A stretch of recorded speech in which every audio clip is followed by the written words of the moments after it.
for a response to deter the use of chemical weapons. Here's our political correspondent Chris Mason. The Prime Minister will hope his justification for military intervention, the use of chemical weapons, and the narrow scope of the proposed response, deterring their further use, will reassure sceptical MPs and the country alike. Writing in the Daily Telegraph, the Foreign Secretary William Hague says that the Syrian conflict is the first time that chemical warfare has been used anywhere in the world in the 21st century. But the Conservative MP John Barron, a long-standing sceptic about the merits of intervention, told me David Cameron's determination to stress the limitations of the government's intentions was a recognition that they're up against it. A worker at a Buckinghamshire care home showed a callous disregard for the people in her care, according to the prosecution at her trial. Henrietta of 5 faces 19 charges of neglect at Westlands in Olney in Buckinghamshire. Mike Cartwright's been following the case at Aylesbury Crown Court. Henrietta of 5's defence is that she was just resting her eyes while on a break in the middle of her shift. Inconceivable, her barrister said, that she'd sleep with managers close by. But the court heard evidence she'd slept on shift 4 times in the past. Residents left in soiled beds. One care worker saying she'd never seen a patient in such a state before. Henrietta of 5 denies all those charges and the case continues. The UK's first private medical school is about to be launched in Milton Keynes. The Buckingham Milton Keynes Medical School will receive no government funding. Instead, it'll be run as a not-for-profit venture by the University of Buckingham and the Milton Keynes NHS Foundation Trust, where students will spend their clinical year. In sport, Arsenal have reached the group stages of the Champions League for the 16th year. The Gunners notched up a 5-0 aggregate victory over Fenerbahce last night. And the weather, cloudy to start but brighter later with a top temperature of 22 degrees Celsius, that's 72 Fahrenheit. Get the latest news and sport online at bbc.co.uk/3counties. Hey. You hiding again? No, we had a little bit of fun this morning. It was fun. You did. Huh? You did. Sorry? I had a panic. Well, I've just about peeled myself off the ceiling. Yeah, what happened, guys and gals? Listen to this, a little bit of fun. I went downstairs to get the newspapers. I saw Catherine's lights in the car park. I thought, this is an opportunity for a little bit of fun. So I hid behind the door of the entrance of BBC Three Counties Radio. In the dark? In the dark, yes. I was there for about 4 minutes. It got to the point where I was thinking, maybe I should just go and never mention this to anyone. Then I heard the footsteps, the delicate, light lady footsteps of Catherine Boyle stamping, gently walking towards the door. I thought, this is it, this is my moment. And you came in and I said boo, and you actually started crying a little bit. I did quiver. Now I know what would happen if my worst nightmare came true. You wouldn't handle it as well as you thought you would? No, I thought I would be like Wonder Woman. Instead, I was like a small, quivering baby. There was a little bit of wee on the floor. Was that yours? I think it might have been.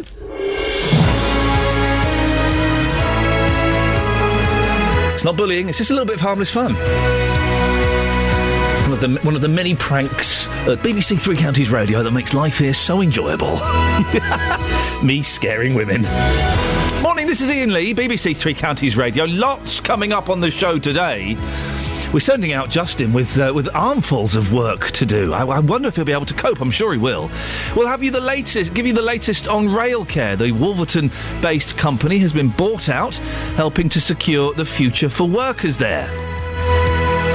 The celebrity chef Jamie Oliver, remember him?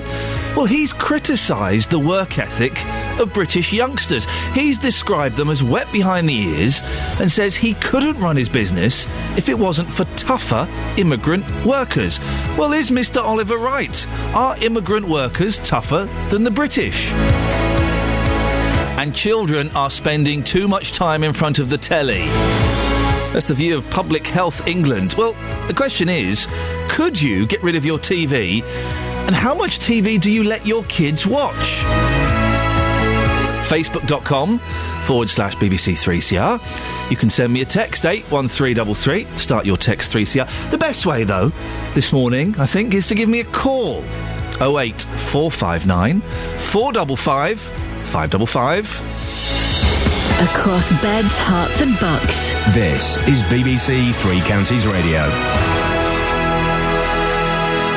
Workers at the troubled rail refurbishment firm in Milton Keynes say they are delighted their future is now secure. German company Knorr-Bremse announced yesterday it was buying Railcare, securing more than 200 jobs at the firm's 2 sites in Wolverton and Glasgow. Knorr-Bremse will now pay the salaries of the employees who hadn't been paid since they went into administration. Well, these workers spoke to our reporter Sophie Solaria and told her how they felt after they'd heard the news. I'm really relieved. It's sort of like give us some confidence now going forward. Not knowing what the future's going to be was quite worrying, really, for my family and myself. But today seems to be really good confidence-boosting news for us.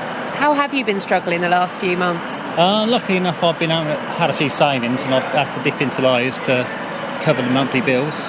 And luckily enough, my father-in-law has sort of like give us a little bit of money to tide us over until we got paid. So hopefully in the next 3 or 4 days, maybe more, we're going to get sort of like some money back and hopefully go on now for the future in a better frame of mind, really, because it's been quite daunting coming to work actually day to day, not knowing whether you're going to get paid, have you got a job at the end of the week.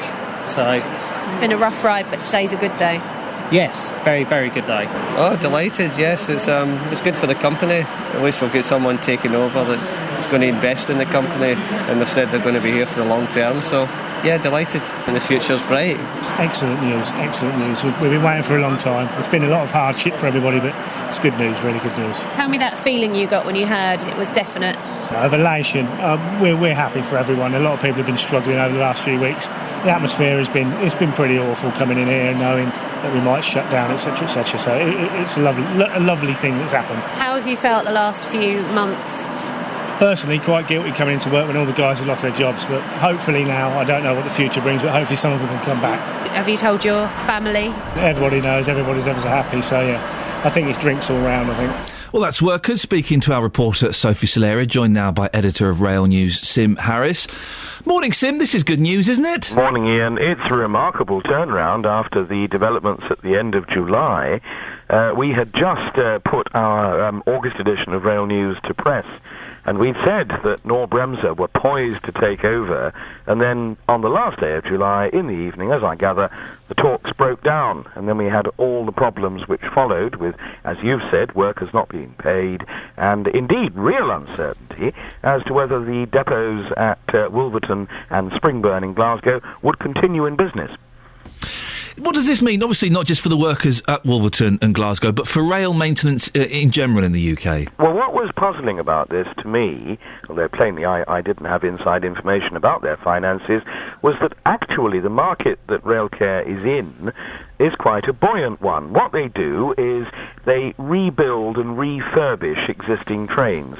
So they're not building new carriages. What they are doing is taking in rolling stock that might be 15, 20 or 25 years old and, if you like, cheering it up. It's called a midlife refurbishment, and the work can be quite extensive, you know, ripping out all the seats, rebuilding the interiors, putting in new equipment. It's halfway to building new trains in some ways, and it was odd because there's plenty of that work around. They'd just finished a major project to rebuild, refurbish all the trains on the Heathrow Express service from Paddington, and I had just seen some of those. I'd been invited to see them, and what a very good job they had done.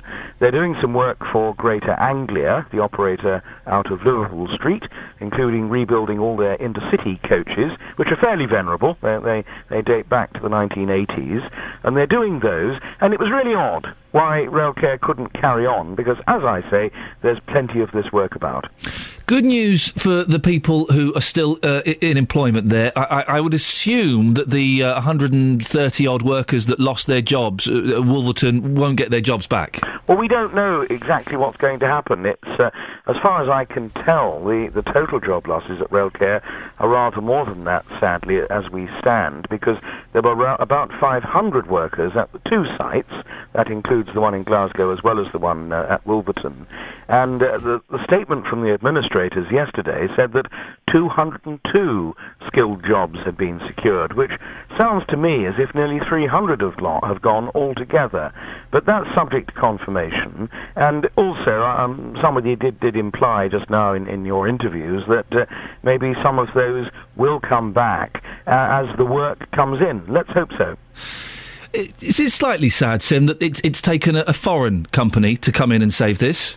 Well, Knorr-Bremse have got quite a presence in this country already, and the whole railway market is very international now. It's probably a bit late to start putting up the drawbridge and saying, oh, well, it's not British, and humping about it, because we, in turn, have a good deal of presence in other countries. I don't know whether you know it, but companies like First Group, the people who run First Capital Connect from Bedford to London, run a great many school buses in the United States. National Express, who are familiar for their white coaches, but also run the trains from Fenchurch Street in London down to Southend and Shoebury Ness. They have just gained 2 rail franchises in Germany. So everyone's at it in each other's countries, as it were, so I'm much less bothered about that. What is the important news is that Railcare is back in business, and there are people in Milton Keynes this morning going to work to get to work on those trains. Well, isn't it nice and unusual to start the show with a bit of good news, Sim? It's a great pleasure to start the show with a bit of good news, and what is remarkable is the roller coaster drama we've had since the 31st of July, when it all seemed to be the end of the line, if I may say so, and now here we are with Railcare still in business in Wolverton. As you say, it's good news, a nice story with which to move into the autumn, wouldn't you say? I would definitely agree. Sim Harris, always a pleasure, editor of Rail News, and it is good news. I'm going to play a Linda Ronstadt song. I'm a big fan of Linda Ronstadt. She's not very well. She can't sing anymore. Such sad news. Hey, listen, kids, if you want to go and hear a good song, we haven't got it on here, otherwise I'd play it. Go to YouTube, type in Linda Ronstadt, different drum. Man, that's a song. Oh, it's a song. But she's got Parkinson's, so she can't sing anymore. She's only 66. Let's have a little bit of Linda Ronstadt and Aaron Neville, shall we? Yes. Look at this face. I know the years are showing. Look at this life. I still don't know where it's going. I don't know much, but I know I love you. And that may be all I need to know. Look at these eyes, they've never seen what matters. Look at these dreams, so big and so better. I don't know much, but I know I love you. And that may be all I need to know. So many questions still left unanswered. So much I've never broken through. And when I feel you near me, sometimes I see so clearly the only truth I've ever known is me and you.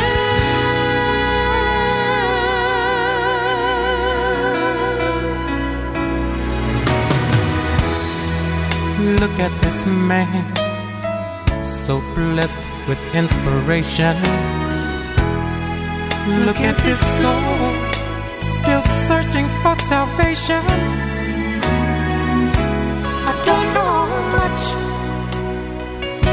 but I know I love you.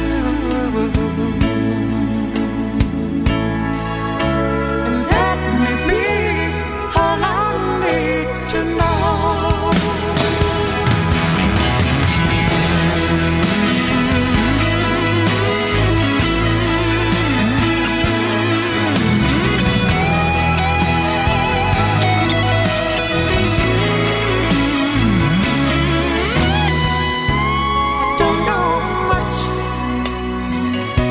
But I know I love you.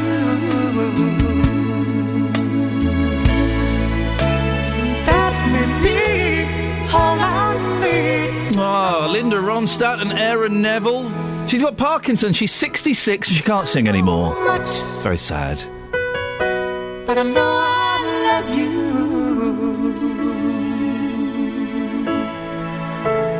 That may be all there is to know. Do yourself a favour, go to YouTube, type in Linda, different drum, have some of that. Have some of that.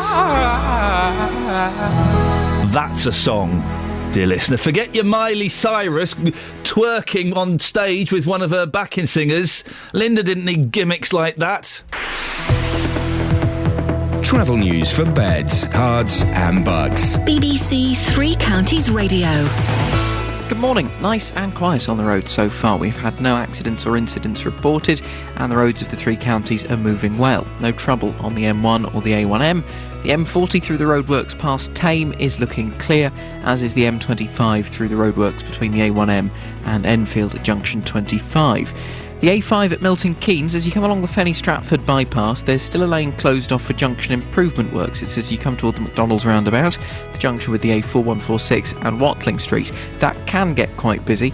We'll be keeping a close eye on it as the morning goes on.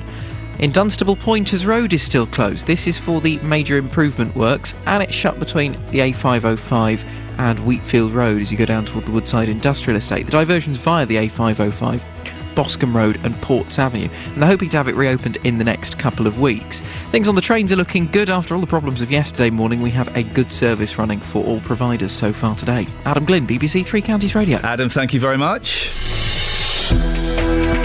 6:17, it's Wednesday the 28th of August. I'm Iain Lee and these are your headlines on BBC Three Counties Radio. The Milton Keynes MP, Mark Lancaster, is hopeful that some of the workers made redundant at Wolverton's Railcare will be re-employed. The NHS has been told that the lives of thousands of hospital patients could be saved every year if staff checked to see if their kidneys were working properly. In sport, Arsenal have reached the group stages of the Champions League for the 16th year in a row after they completed a 5-0 aggregate victory over Fenerbahce. The weather today for Beds, Herts and Bucks, cloudy to start, brighter later with a top temperature of 22 degrees coming up in the show. Could you get rid of your television? Children are spending far too much time in front of the TV. That's the view of the Public Health England. But could you get rid of yours? And how much TV do your kids watch? We'll talk more about it before 6:30. 08459 455 555. I know there are some listeners to the show who let children have TVs in their bedrooms from the age, get this, of 3. That is bang out of order. BBC Three Counties Radio.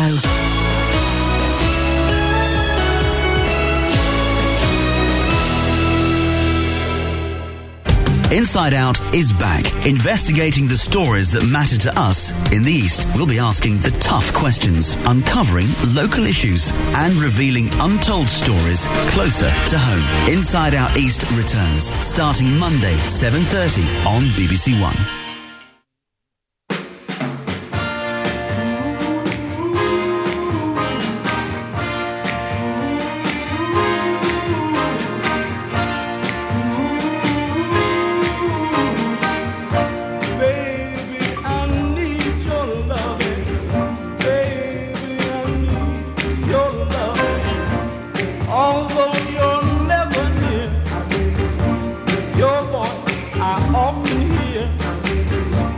Another day, another night, I long to hold you tight, 'cause I'm so lonely. Baby, I need your loving, got to have all your loving. Baby, I need your loving, got to have all your loving. Some say it's a sign of weakness for a man to beg. Then weak I'd rather be, if it means having you to keep. 'Cause lately I've been losing sleep. Baby, I need your loving, got to have all your loving.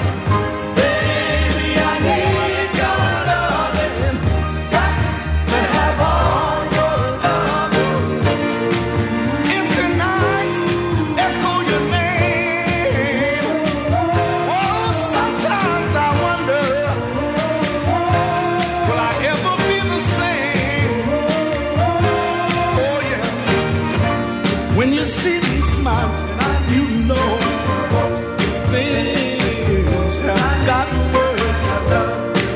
smile you might see has all been hers. Darling, I can't go on without you. This emptiness won't let me live without you. This loneliness inside, darling, makes me feel half alive. The Four Tops there, Baby I Need Your Loving. It's a shame that all four of them fancy the same woman. How's that going to pan out? It can only end in tears, guys. Hey, could you get rid of your television? The older I get, before, a few years ago, I used to think if you didn't have a TV, you were a pervert. I did. I used to think that you were a deviant of some kind.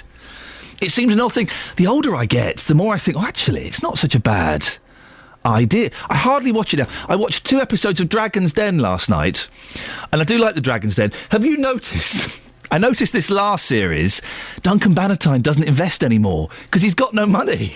Now he's... No, I'm not laughing at... I like Duncan. I've met Duncan several times. He's a nice bloke. But now his wife is divorcing him. He's got no money. So in the first 3 episodes of this series, he's invested in no businesses. He only made one offer, and it was such a ridiculous... He said, I'll give you 50 grand, but I want 50% of the company. They went, well, no, we're not doing that. Oh, well, I'm out. I'm out, he says. So, even that's gone off the boil slightly. They're 2 new dragons. I don't like the 2 new dragons. Anyway, I'm watching less and less TV. And according to Public Health England, children are spending too much time in front of screens, whether it's TV or playing video games or their iPads or their phones. And it's having a worrying effect on their well-being and anxiety. Public Health England is encouraging families to adopt healthier behaviours and lifestyles as children prepare for the new school year. Could you get rid of your TV? How much TV do you let your children watch? And we've had this discussion before about kids having TVs in their bedroom. Not before the age of 16, I think. My boys will not be getting a television in their bedroom before the age of 16. And they won't be getting mobile phones until about 15, 16, something like that. And even then we're going to be strict with them. Have your kids got TVs in their bedrooms? And how much TV do you let your kids watch? Well, we sent Sophie Solaria out and about to Milton Keynes to ask people if they could get rid of their televisions. This is what they told us. No, I'd need to have my TV. I do. I'd need to have my TV, yeah. Like the sports, watch the sports. And Downton Abbey. Got that for Downton Abbey, yeah. It's okay for like a couple of weeks, but I think you need to like keep in touch with what's going on in the world.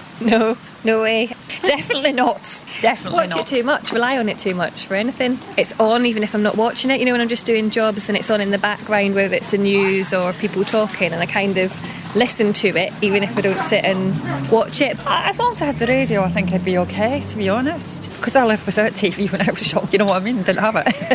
So it's not that difficult. I think I could. I mean, I listen to the radio anyway. I don't watch a lot of TV anyway, so I could. Some sad opinions there, I think. That lady said, well, we have it on in the background, you know, whether I'm watching it or not. What? Whether it's the news or just some people talking. I used to be like that. And it is having kids. You kind of limit the amount of TV you watch, A, because you haven't got much time, and B, because you don't want them to come in while you're watching rubbish. And also doing this job means I'm kind of in bed at 8 o'clock, 9 o'clock, because I'm not up watching the rubbish in the evening. I'm very selective about what I watch. Could you get rid of your television? 08459 455 555. 08459 455 555. I think if I had to, I could.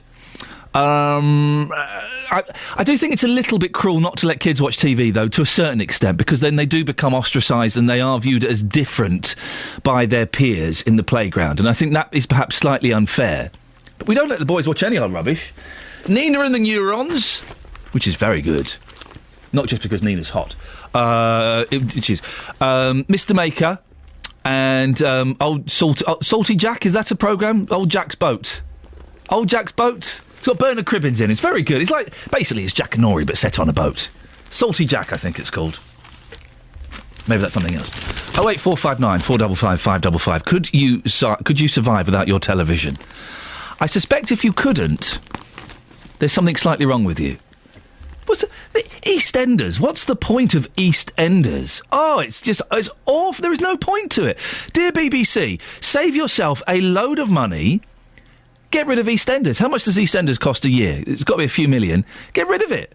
Get rid of it. You shouldn't be doing junk like that. You should be paving the way with brave educational programmes, not some tat. Sell it to Channel 5. Desmond would buy it. Sell it to Channel 5. 08459 455 555. Front page of the newspapers. There's a lady pushing a shopping trolley. That's no ordinary lady. That's the Duchess of Cambridge. She's been shopping in Waitrose, guys.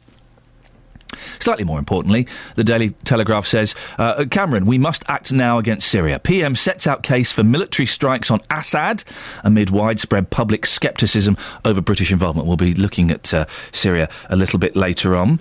And Matt has got a very, very amusing take on Syria. He's tied in two stories here, Matt. He's the comic artist, the cartoonist. He's very, very, very, very clever.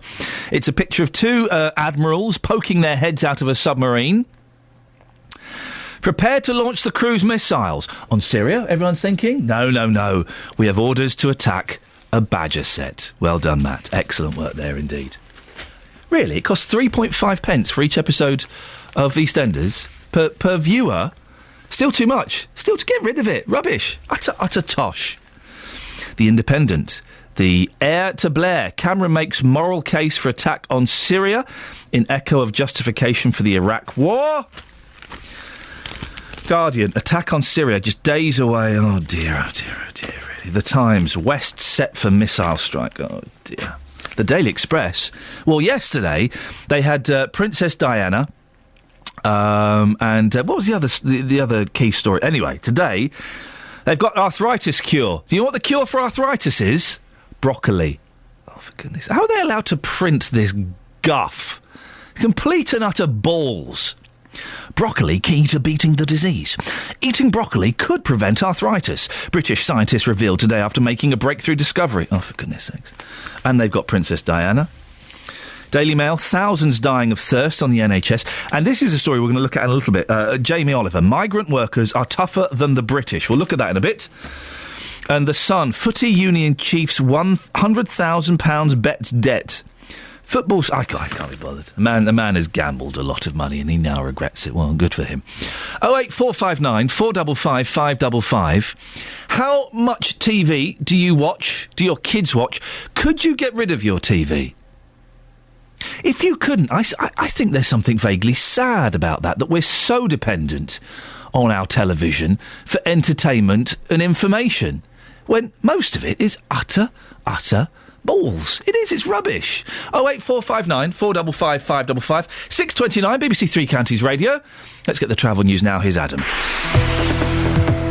Travel news for beds, cards and bugs. BBC Three Counties Radio. Still moving well on the motorways this morning. No trouble on the M25 in the roadworks section. Just having a look at the cameras actually right now, and it's all totally clear. And we're running pretty well on the M1 and the A1M so far this morning as well. Near the Hatfield Tunnel, it's looking good. A little bit of fog lingering this morning. It's looking a little bit dense in places, drifting across the M1. So visibility not 100%, driving conditions not perfect, but everybody seems to be driving very sensibly and no trouble has been reported in. Now, in High Wycombe there are a couple of problems. Hewenden Road, the A4128, this is closed for roadworks from Coates Lane to Valley Road. While the Amersham Road, the A404, has some temporary traffic lights up. They're doing gas main work at Hamilton Road, but they're hoping to have that work finished by tomorrow. Trains and tubes are running well. Adam Glynn, BBC Three Counties Radio. Thank you, Adam. It's 6:30, News and Sport now. Here's Catherine Boyle. Across beds, hearts and bugs. This is BBC Three Counties Radio.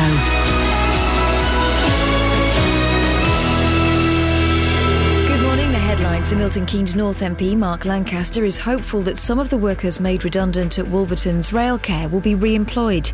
The NHS has been told that the lives of thousands of hospital patients could be saved every year if staff check to see if their kidneys are working properly. Momentum appears to be building for military action against Syria, with the British and American governments continuing to argue their case for a response to deter the use of chemical weapons. Three Counties Sports. BBC Three Counties Radio.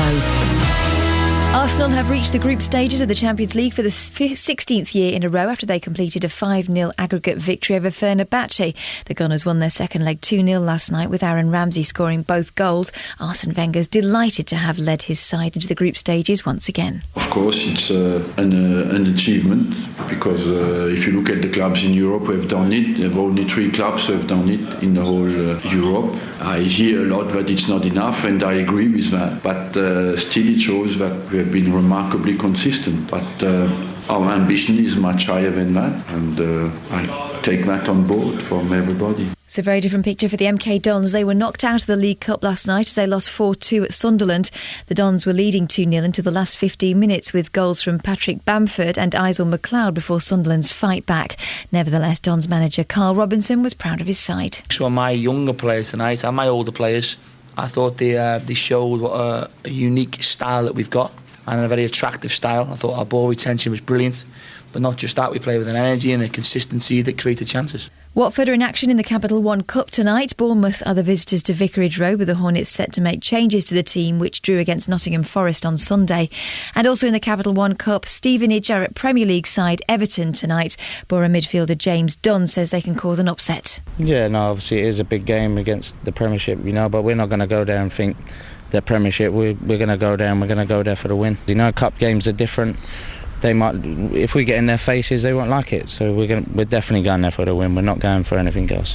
And that's your latest news and sport. I'll be back with more at 7 o'clock. I'm going to take a caller, Catherine. Right. And then I'm going to play a Bee Gees song. Yes. It's a brilliant song. I've got to get a message to you. I like that one. It's a good one. It's about a bloke who's going to be hung. Yeah. But he wants to tell his girlfriend that he still loves her, despite the fact he's going to be hung. Hanged. So while I'm playing that, I want you to just imagine... I want you to just imagine the front cover of that Bee Gees book that I've lent you, OK? Oh, particularly that special portion. Call 08459 455 555. BBC Three Counties Radio. Very naughty, but there is a cracking new Bee Gees biography out. It's brilliant. It really is a good read. Go and look at the front cover. Those trousers are very, very tight. Very, very tight. Good morning, this is Iain Lee, BBC Three Counties Radio. Coming up in the next 30 minutes, migrant workers are tougher than English workers. Sure you want to have your say in that. Also, Martin Luther King. He won't be on, obviously, but we'll be talking about his speech. 08459 455 555. But we were talking about how Public Health England want children to watch less TV. I was asking, could you get rid of your television? Mark in Bletchley, you got rid of your television. Good morning, Ian. Good morning, Mark. I did, yeah. When did you get rid of it and why? Well, early part of 2009, I got this massive, great Cafe Ray Tube, television, so it's the real old type. Yeah. And right up until the middle of the year, I didn't put it on. I just, because I was in a job at the dim and distant past, I just didn't watch it. I was too tired to watch it, and I lost interest in it.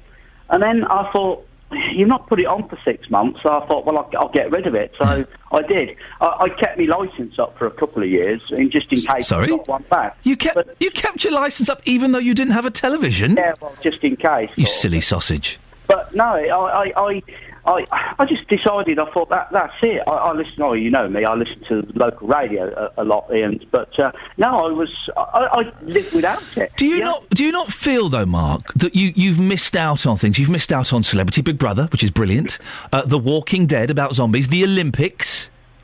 Yeah, well, I was saying to Ollie, the biggest problem is actually I am now out of touch with a lot of things. If somebody says, like you mentioned those two Dragons Den people, and anybody appears on the telly, this is a new woman on telly and all this, and I'd have to Google them on the internet to find out what they look like now. Right.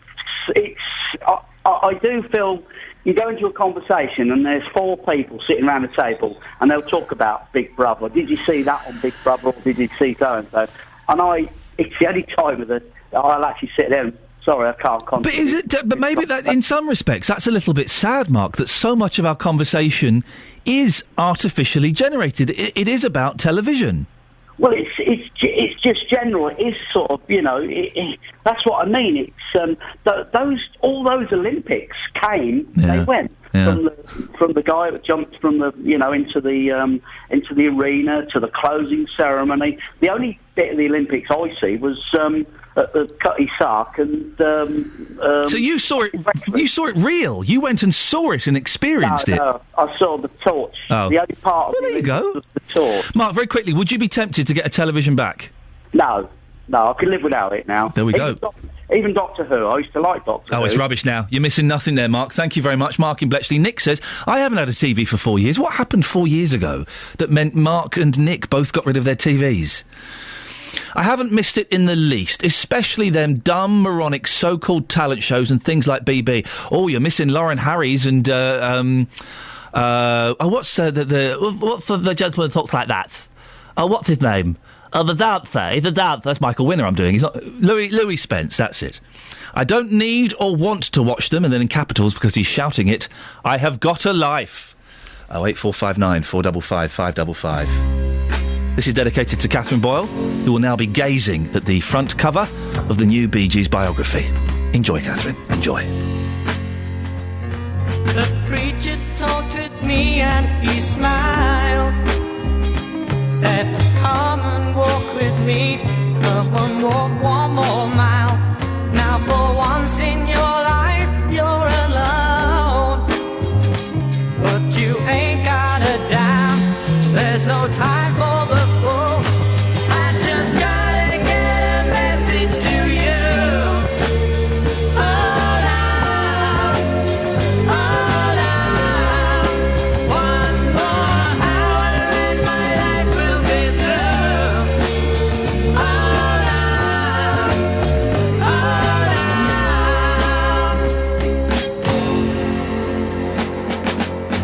I told him I'm in no hurry, but if I broke her heart, then won't you tell her I'm sorry? And for once in my life I'm alone, and I gotta let her know just in time before I go. I just gotta get a message to you. Hold on, hold on. One more hour and my life will be through. Hold on,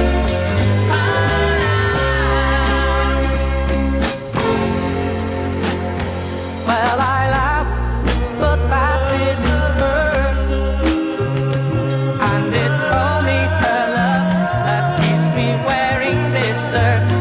Now I'm crying, but deep down inside, well, I did it to him. Now it's my turn to die. I just gotta get a message to you.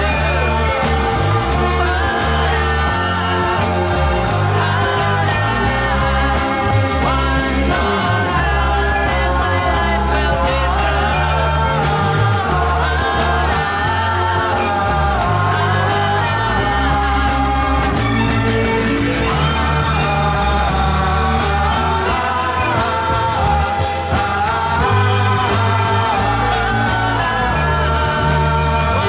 Man, that's a song. Their 60s stuff gets so overlooked because of that ridiculous disco music they did 2 years after everyone else was doing disco. Their 60s stuff is the best. New York mining disaster, Massachusetts, and I've got to get a message to you. Man, there's a song. Dealey, which period Bee Gees do you prefer? 70s. Sorry, disco. You like all that silly... You can tell by the way I use my walk, I'm a woman's man. No time for talk. You can dance and you can jive and it's love and time and it's alright. It's Wow. okay. You can look the other way. We can try to understand. You actually sound like the Bee Gees. That's incredible. I am. Wow. Anyone can do that, though. No, they can't. It's not good singing. Listen, the 60s stuff was great. The tracks that you mentioned were great. But the 70s stuff as well, they took it on, didn't they? Yeah, 2 years after everyone else had dropped it off. It doesn't matter, though, because anyone they could took go, themselves on. you can tell to understand the New York Times have fixed a man. Whether you're a mother or whether you're a brother, you're still alive. Still alive. Well, based on that evidence, maybe not everybody can. Now, listen, the reason we've we've got you on is a big story today. Lots of today's papers. The chef Jamie Oliver has called British youth, quotes, wet behind the ears, unquote, saying that European immigrants are much tougher workers. The 38 years old, he's younger than me. No, he's not. Said that all of his restaurants would shut immediately if he had to find only British staff. He says in an interview with Good Housekeeping, he has mummies phoning up for 23-year-olds saying to me, my son is too tired on a 48-hour week. Are they having a laugh? It's not pucker. Are they having a laugh? It's not pucker. He says our immigrant workers are much stronger and much tougher. I've heard this before from local businesses as well, Justin. People saying, I remember we talked ages ago about a scheme where young people were being encouraged to come in for work experience, and the English workers sometimes wouldn't turn up or would disappear after a day. The migrant workers would come in, do it, and go home and you know, be happy to be working hard. I think it's because migrant workers are quite simply desperate for the work, aren't they? If you look at workers in this country, there are other options available to them. Migrant workers, I think it could be stereotypical, but the idea we've got is they work a lot longer and they work harder. So what I've done this morning, I've been talking to migrant workers who are working in Lewisham, and I've been asking them whether they agree with Jamie Oliver's views, and this is what they had to say. I think the same, yeah. I think migrant workers work more than the British people, yeah. Why do you think that is? Because they have all those facilities and we don't have. They know if they don't they know if they won't work, then they will get, you know, council benefits and all these things. But we know we have to work for our bread and breakfast. So that's the basic logic behind that. What I think is. I mean, do you think that will ever change? Do you think it'll always be that way, that British workers don't quite work as hard as migrant workers? Yeah, if they are given a tough time and they reduce the benefits and all these things, then definitely they will have to go out to find some work. Now they know if they won't be working, they will be still getting the same, you know, benefits and housing and all these things. Angelica, you've been living in the UK now for 2 years, working in the UK. In your experience, do you think that British workers are a bit lazy from what you've seen? Do you think that migrant workers like yourself, you work harder than British people? I'm working harder because I want to save some monies and go back to my country and start running my own business. So that's why I'm working harder.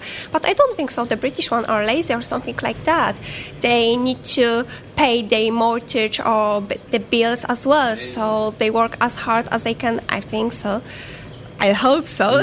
But certainly in the last 2 years, you haven't thought to yourself, British people, they're really, really lazy. You haven't been phoning home saying, I'm working really hard, they've got it easy and they get away with it. You certainly haven't seen that in your experience of the last 2 years here.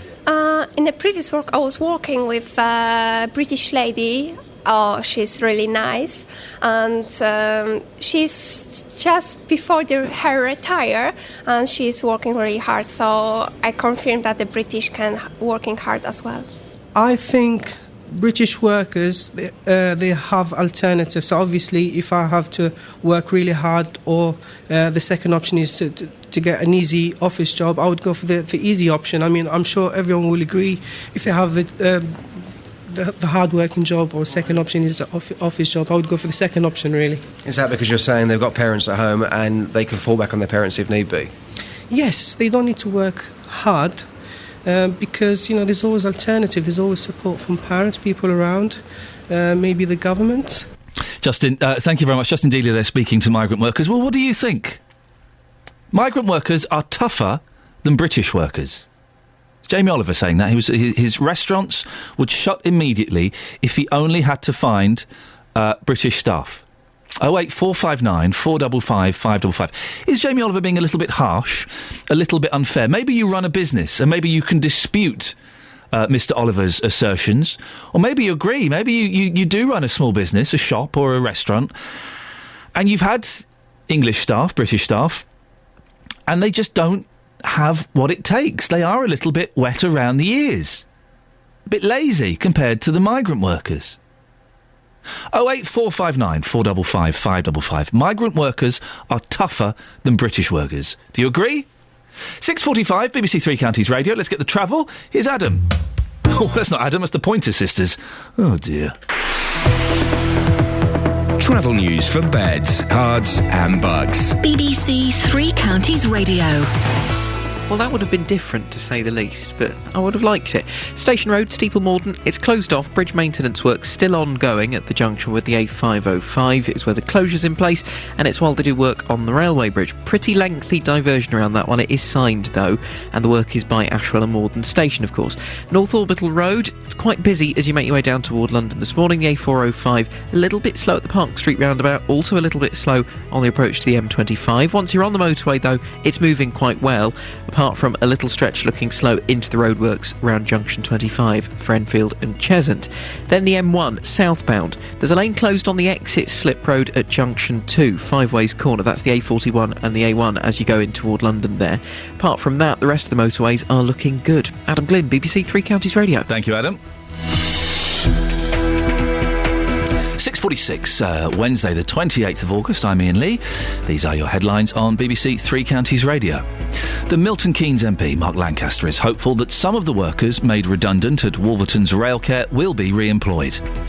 The NHS has been told that the lives of thousands of hospital patients could be saved every year if staff check to see if their kidneys were working properly.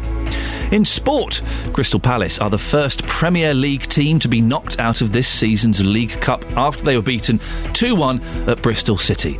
Coming up, it's the 50th anniversary of the Martin Luther King I Have a Dream speech. We'll be talking about that, but before, let's get the weather with Wendy Hurrell. Beds, Herts and Bucks weather. BBC Three Counties Radio. Good morning. Bit of a foggy start out there in places, so go carefully for the next couple of hours before it starts to lift and clear away. It's also been a bit of a nippy night in a few places too. Temperature at Luton at the moment 12 degrees Celsius. So it is going to slowly get going the day. We will have some sunshine breaking through, but I think the most persistent foggy spots will have to wait until maybe 9 or 10 o'clock this morning before it does clear away properly. For us all, though, it will be a generally sunny afternoon, and there will be temperatures up to around 22 or 23 degrees Celsius. A fine evening follows on, and overnight once again a lot of clear sky and light winds, and so we may have one or two further mist or fog patches developing, but it probably won't be quite as widespread. And we start the day tomorrow with a temperature generally around 11 or 12 degrees at the lower end, and we will have some sunshine to look forward to first thing tomorrow as well. But by the end of the day, a little bit more cloud in the sky from a weak weather front crossing through. Temperatures still in the low 20s tomorrow, so perfectly pleasant into the afternoon despite a bit more cloud.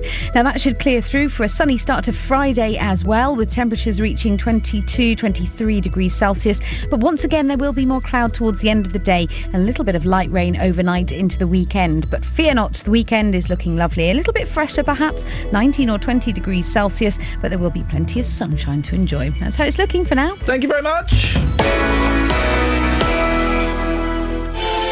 5 days, 9 matches, and one place to hear them all.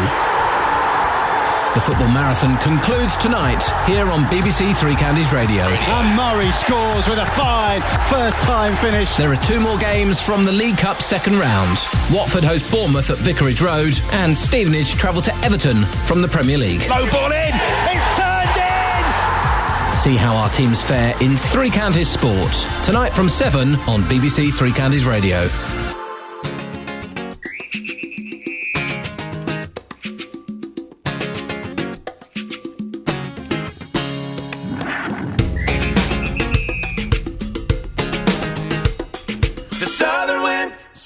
Again, and not a lullaby.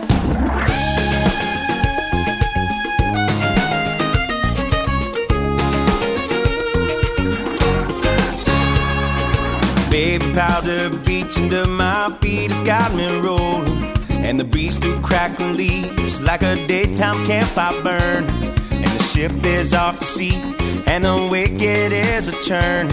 As the southern wind sings again a night lullaby. You could jump right in, let the music pull you in. You could jump right in, or lose yourself again. As the southern wind sings again a night lullaby.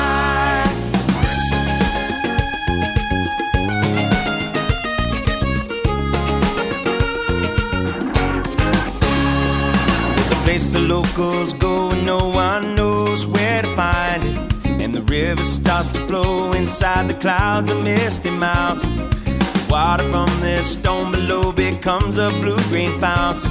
as the southern wind sings again a night lullaby. You could jump right in, let the music pull you in. You could jump right in, or lose yourself again as the southern wind sings again a night a lullaby. La la la la la la la la la la la la la la la la la la.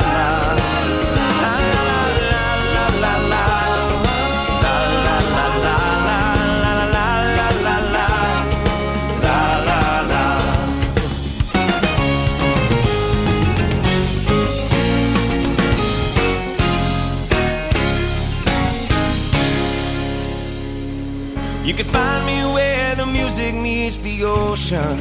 If you get the notion, stop on by and play a while. Simple tune to get your love light glowing. Keep your heart wide open, disappear just like the tide, let it roll on by. And jump right in, let the music pull you in. You can jump right in, or lose yourself again as the southern wind sings again a night a lullaby. Southern wind sings again a night a lullaby.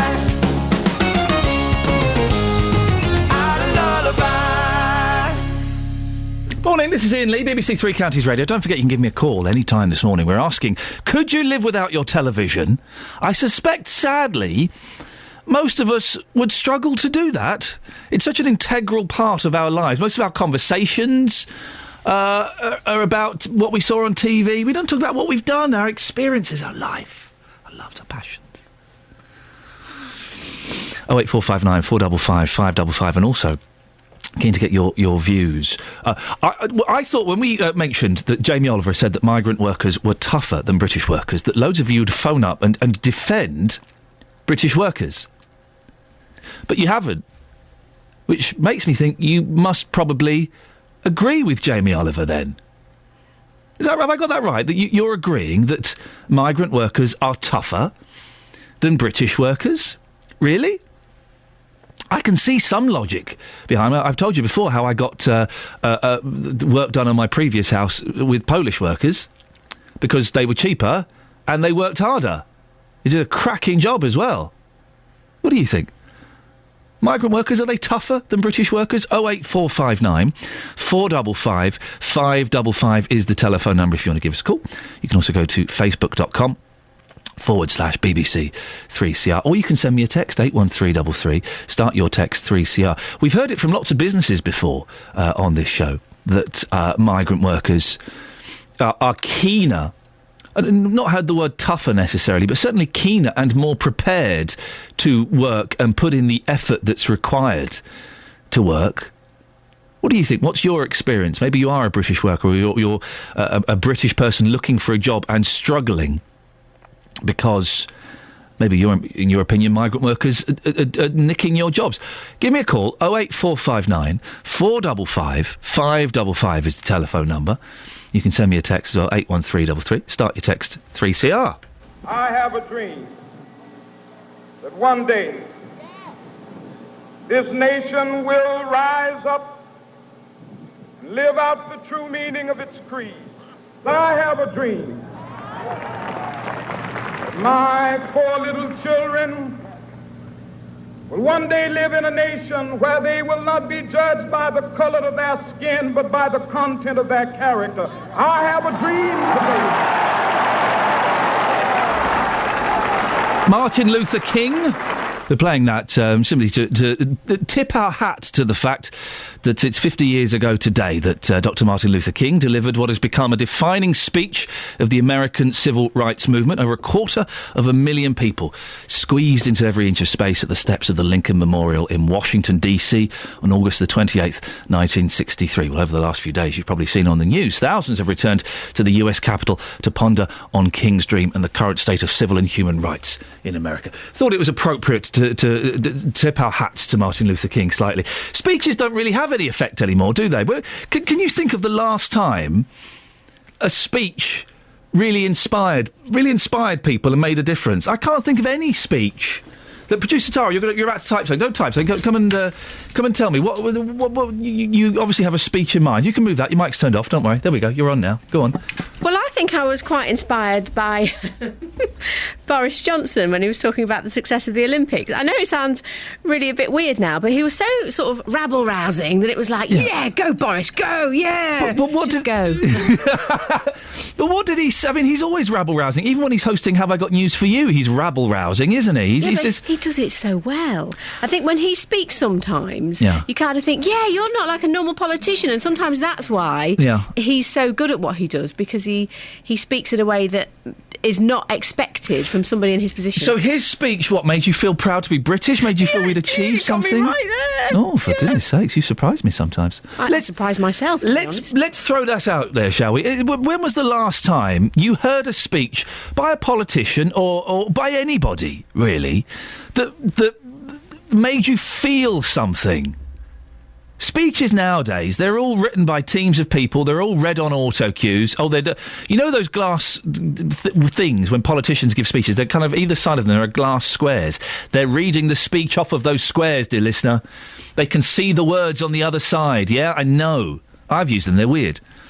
When was the last time a speech enthused you? 08459 455 555. Jamie Oliver has said migrant workers are tougher than British workers. Ian's on the line. Morning, Ian. Morning, Ian. How you doing? I'm good, thank you. Do you agree with Jamie Oliver? Migrant workers are tougher than British workers? No, of course they're not. They're just easier to push around. They'll work for less money and they'll make Jamie Oliver more money.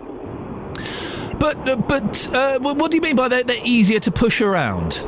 Because they're easier to... they'll work for minimum wage, they'll work long hours, they won't they'll just say yes, sir, and work long hours, get the money at a minimum wage and send it back to where they've come from. But hang on, isn't working long and doing as your boss says and saying yes, sir, isn't that what you're supposed to do in a job? Well, it's what you're supposed to do, but working for minimum wage and working long hours, and I'm sure Jamie Oliver's exploiting these people just to make himself richer. That's why he likes these migrant workers, because people in Britain will turn around to him and tell him to get lost, basically. But again, you're kind of agreeing with Jamie Oliver in saying that they'll turn around and tell him to get lost, because if the situation is you have to work long hours for minimum wage and British people won't do that, then that surely is a fault of the British people, isn't it? I wouldn't say it's a fault of the British people, but what we've got, if these people didn't come over, we'd have higher wages. So all this immigration has meant that people will do it for less money, and therefore wages have gone down. And that's why people like Jamie Oliver get away with paying minimum wage for somebody washing pots for 18 hours a day. Ian, thank you very much. I mean, I don't know how much Jamie Oliver is paying his workers. It'd be interesting to find out if it is minimum wage or if it's above that. What do you think? Ian thinks the immigration is the reason that these workers are prepared to be pushed around and paid minimum wage, and British people have got higher standards. Well, can British people afford to have higher standards? 08459 455 555. Travel news for beds, cards and bugs. BBC Three Counties Radio. The M25, it's looking slow anti-clockwise from Waltham Abbey through to Enfield going into the roadworks. There are also patches of heavy traffic on the North Orbital Road, so as you come along the A405, expect it to look slow at the Park Street roundabout and also quite busy as you come down to the M25 at junction 21A. The A1 into London through Boreham Wood, queues from Stirling Corner toward Apex Corner, and the M1 southbound into London, there's a lane closed off on your exit slip road at junction 2. It's the A41 and the A1 at Five Ways Corner. We've also had a call from Joyce this morning about Filmere Road in Leagrave round Luton. Temporary traffic lights were up there last night causing some delays. We'll have a look and see if they're still causing a problem this morning. Trains and tubes running well. Adam Glynn, BBC Three Counties Radio. Thank you, Adam. British workers are wet behind the ears compared to the tougher migrant equivalents, as according to Jamie Oliver. Well, do you agree or disagree? 08459 455 555. Here's the news with Catherine Boyle. On FM, AM, online and digital radio. This is BBC Three Counties Radio.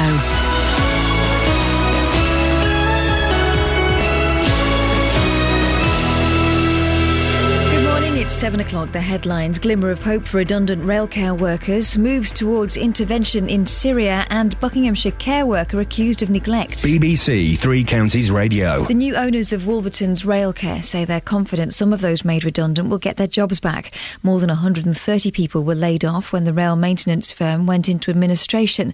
The managing director of Nor Bremser is Paul Goodfoot.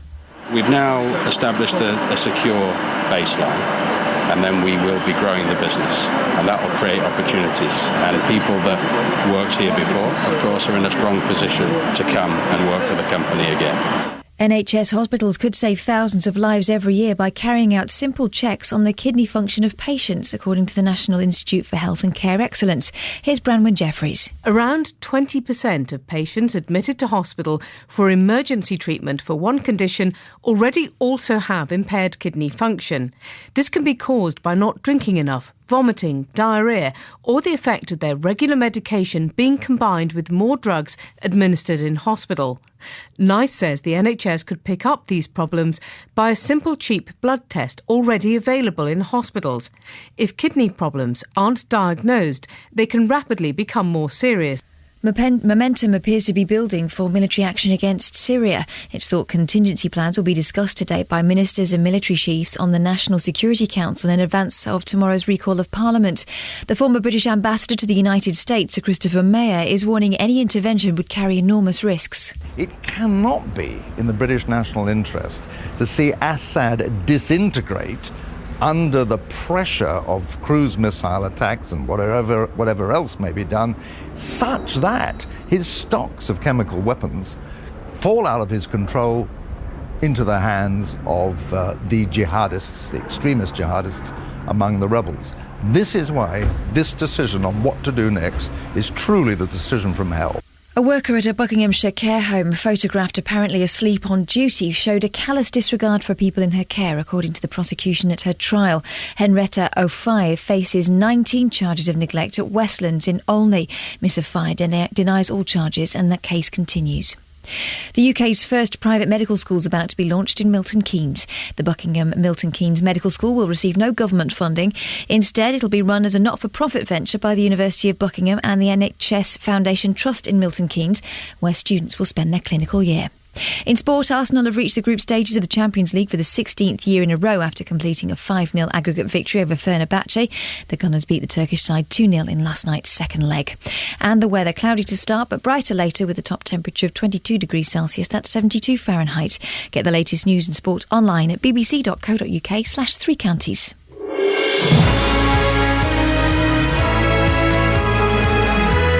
Morning, this is Iain Lee, BBC Three Counties Radio. It's almost September. Be honest, you're looking forward to the kids going back to school, aren't you? Aren't you? Come on. I haven't seen my boys for 4 days. I get to see them today. I'm very excited, very excited. We shall have an emotional reunion at an airport. Lots coming up between now and 8 o'clock. As always, keen to get your views on these stories. In a couple of minutes, we'll have the latest on Railcare. The Wolverton-based company has been bought out, helping to secure the future for workers there. It's a good story. The celebrity chef Jamie Oliver has criticised the work ethic of British youngsters. In an interview for Good Housekeeping, he's described them as wet behind the ears and says he couldn't run his business if it wasn't for tougher immigrant workers. Well, is Jamie Oliver right? And children are spending far too much time in front of the TV. That's the view of Public Health England. But could you get rid of your television? We've already heard from 2 people who got rid of their TVs 4 years ago. Facebook.com/BBC3CR. You can send me a text, 81333. Start your text 3CR. And you can give me a phone call, 08459 455 555. Across beds, hearts and bucks. This is BBC Three Counties Radio. Workers at the troubled rail refurbishment firm in Milton Keynes say they are delighted that their future is now secure. German company Knorr-Bremse announced yesterday it was buying Railcare, securing more than 200 jobs at the firm's 2 sites in Wolverton and Glasgow. They will now pay the salaries of the employees who hadn't been paid since they went into administration. Paul Goodfoot, Managing Director of Knorr-Bremse UK, told our reporter Sophie Solaria the plans for the future. Paul, I have to say, I've just driven up here, not very long after the announcement's been made, and already your Knorr-Bremse signs are up. We're quick off the mark, right? It's a sign for the future, I hope. Tell me what this future entails now for the people of Railcare. This is a tremendous opportunity for everybody. We believe that the market is going to grow, and combined Knorr-Bremse and Railcare, together we can realise those opportunities. So we'll be growing the business in the future. So there isn't a concern for the reasons that Railcare closed, that you would inherit these problems? I don't see that we will be focusing on problems in the future. I think we'll be looking as to what we can do with the skills and the experience that we have here and combining it with the knowledge of Knorr-Bremse and building the future. So I think the past is the past. What are you going to do next? Have you got a thing, plan? Make sure that the customers are placing orders with us, right? Make sure everybody's confident. Make sure our suppliers are confident about the future, and restore business as usual. When you announced the news to the workforce today, what was the feeling like? What reaction did you get? I would say they were very happy, jubilant, excited, and I think they feel very confident looking at Knorr-Bremse as the owner in the future. So, Paul, you've brought me to the heart of the site. What's this area? Okay, so this is a workshop, and this is where we're actually inspecting one of the vehicles. How do you feel about saving a company with 175 years of history? I think it's a great feeling, right? But it's great for the employees and it's great for the customers, because this will continue to deliver something of value. How many people work here now, and how many jobs have you saved? So, I mean, let's say there's more than 130 people based here, and their jobs are now secure. What about those people that had to be let go prior to you getting here? In the future, we hope to rebuild the business, and we will be re-employing people. We've now established a secure baseline, and then we will be growing the business, and that will create opportunities for new jobs. And people that worked here before, of course, are in a strong position to come and work for the company again. That was Paul Goodfoot, Managing Director of Knorr-Bremse UK, talking to our reporter Sophie Solaria. Well, look, I mean, Ruby's son is still working for Railcare, having having escaped the redundancies. Good morning, Ruby. Good morning. You must be delighted. Absolutely, as is my son, and I think just about everybody else there. It seemed to be a long time coming, but I suppose it wasn't really. It was a couple of weeks. Well, it's not been that long, but it's been so tense that time must have just slowed down around this for you and your family. Oh, it's been dreadful. It was the way it was handled initially, I think. But, looking to the future now, and hopefully, he's going to be there for a good few more years. So when did you find out? Did your son give you a phone call or something? He did. He called me yesterday morning to say they'd had a meeting with the new MD, and it was all looking good, basically. You've heard there Paul Goodfoot. He's sounding very optimistic, sounding very positive. What do you think about what he's had to say? Well, it sounds amazing. Let's hope that everything goes to plan.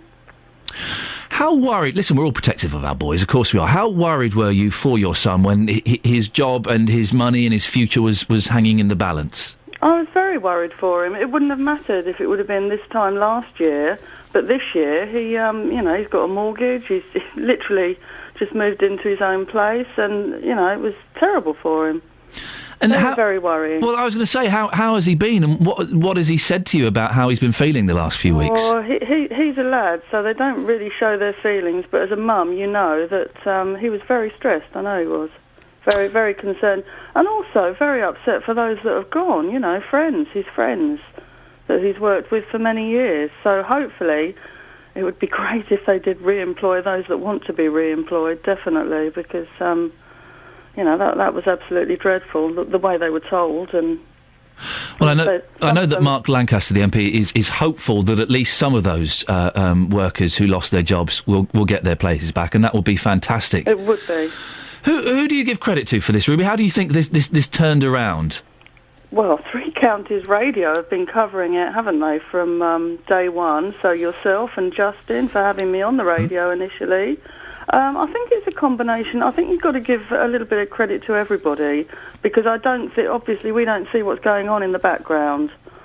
I did try to explain this to my son yesterday, but there were MPs that were doing their very best, that the union were also doing their very best, so a combination of everything, I think. But you're right, the unions and Mark Lancaster, and at a very tiny extent us, wouldn't let this story lie, and I think that is important. It does help, it really does help.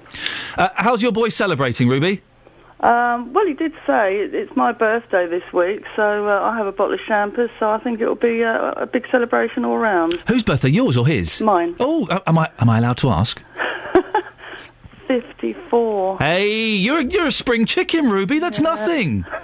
Well, listen, have a lovely birthday, and it's great, always great to have a bit of good news around your birthday, isn't it? Oh, and a big thank you to the Crawford Arms as well, because they really did lift their spirits. For 2 weeks they fed them, didn't they? Yep. And I think those that went in for a meal did say if and when things get sorted out, they will be putting some money across the bar and going in there and eating and having a few beers and that. So fantastic. They were lovely. Ruby, listen, best of luck to you and your boy. Thanks very much for coming on. And thank you. You're very, very welcome. There we go, you see. Isn't it nice to have a good story at the top of the hour? It makes a difference, doesn't it? That's Ruby, whose son is still working for Railcare and has escaped redundancies and will now get paid some money. Call 08459 455 555. BBC Three Counties Radio. So you go to the front page of the Daily Mail. There's Jamie Oliver with his wife, Jules. I'd say he's batting out of his league ever so slightly there. Jamie, migrant workers are tougher than the British. See page 11. I go to page 11. Skip past page 5 where there are a picture of two thieves in their pants. Page 11. Why I can't rely on Brits to staff my restaurants by Jamie. Jamie Oliver has launched a withering attack on lazy young British workers. He's talking about you. Claiming that without his tougher immigrant staff, his restaurant empire would grind to a halt. Having built up a £150 million fortune and a reputation as one of the world's most successful chefs, Oliver employs more than 350 chefs in restaurants, which helps get unemployed. The 38-year-old celebrity chef has revealed his frustration at the lack of drive shown by work-shy Britons and that relying on them would force his restaurants to close. He says, this is a quote, "The average working hours in a week was 80 to 100. That was really normal in my 20s. But the EU regulation now is 48 hours, which is half a week's work for me. And they still whinge about it." Steve's in Luton. Morning, Steve. Morning. Immigrant workers are tougher than the lazy British workers. That's a bit of a wrong conclusion. It's down to society. You can't cane your children. You can't discipline. You can't sort of really drill it into them because, you know, they know too much information and too many human rights. We've got to be tougher with our children. And also, with the people in Britain have been used to a standard of life for the last 20 or 30 years, and when some people come along and take the jobs and cut your wages, people get a bit naffed off about foreigners coming in. And obviously, these big companies are exploiting these foreign workers as well. You can't have it always. You can't say that someone, if I don't like a foreigner, I'm classed as racist, but it's all right for big companies to make millions and millions and exploit foreigners who don't know any better to a certain degree. Steve. And it's wrong. Steve, you've raised a couple of interesting points there that I'd like to address. First of all, you said that people are used to a certain way of life and they don't want to lower their standards. Well, hang on a second. Do you remember World War II? People were used to a certain way of life and then the Luftwaffe bombed their houses. They got on with it. They lowered their standards and their sites. Well, they had no choice, really. We have no choice but to lower our standards and our sites ever so slightly. Yeah, you might do. Yes, I understand what you're coming with. But why is all these businesses more pro-foreign than pro-British? What is wrong with them? What is wrong with looking after your own? If I had a kid, would I look after me next-door neighbour's kid and let the kid go on the dole and say, "I'll go and do useless, I'll get my next-door neighbour to work"? Hang on a minute. But who is to blame here? Is it the government? Well, no. Is it the businesses who are employing foreign workers, or is it the British workers who won't lower their sights and their standards a little bit. Because the problem is they haven't been brought up. They've been brought up with left-wing schooling system. Ponty, you can't cane a child. You can't discipline. How is caning? You can't instill. Listen, you can't instill the proper way of life. No. These kids have got to be told. And schools go, "Oh, here you go, Johnny. This is 1-on-1. Here we go. La la la." You know, they talk like puffs to kids, and they come out going, "Oh yeah, life's like this." Steve, just watch your language. You can't use the word puffs on radio anymore. It's not 1976. It's a free country. No, it's you just said we had a world war. We had 2 world wars. Yeah. To speak our mind and democracy. Well, no, hang on a second. Stephen, you can't say that word because you don't have free speech. You certainly don't have free speech on the radio. You certainly don't have free speech on BBC radio. There are laws. Democracy. Well, stop the law. That's what we had 2 world wars. No, Steve, we did not have 2 world wars, so you could say puffs on BBC Three Counties radio. And the same as the schools, and that's why our kids are not useless. It's the schools and government. I'm not having it. I'm not listening to your baloney. Bye. Fuck yourself, you. Whoa, Steve, you just got yourself a lifetime ban. Apologies there, Steve. You just got. I enjoy our banter. You just got yourself a lifetime ban. You're not coming on here again. Apologies there if anybody was offended. It was a Category A swear word. We don't encourage or endorse bad language on this station. He got away with a couple of minor infractions.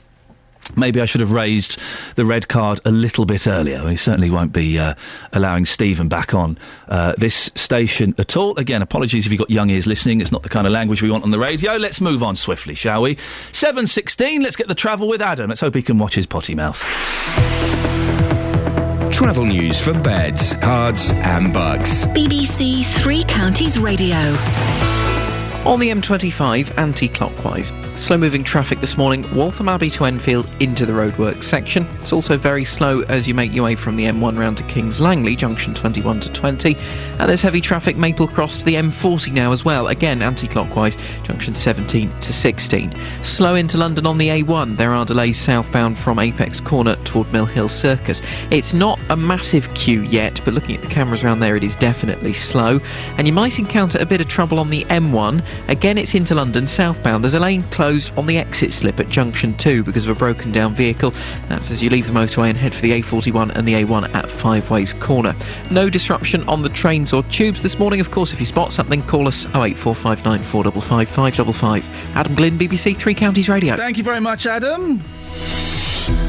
7:17. Again, apologies to anyone who was offended by Steve's use of indoor language there. And if you've got young ears, I hope it didn't create an inappropriate, awkward moment there.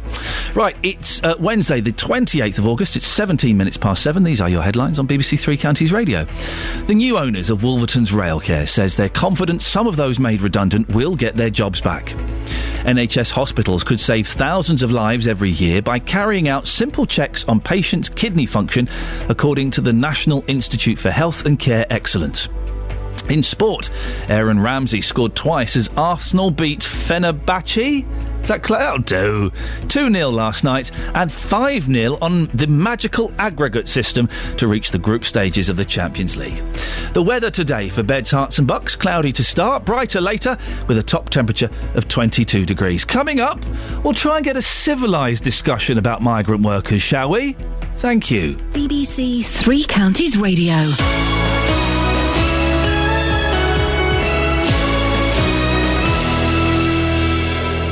Every weekday morning from 9, the JVS Show. You just can't carry on with life. It's just awful. With the biggest opinions. It's about time somebody or an organisation stood up and basically snort the coffee. Well, it depends on the individual, actually. Let's pollute the planet even more. We should pollute it so much your Pinot Grigio goes rotten. And the biggest local talking points. What we really need to do is for everyone in the country to reduce their energy consumption, not increase it. The JVS Show, weekdays from 9, BBC Three Counties Radio.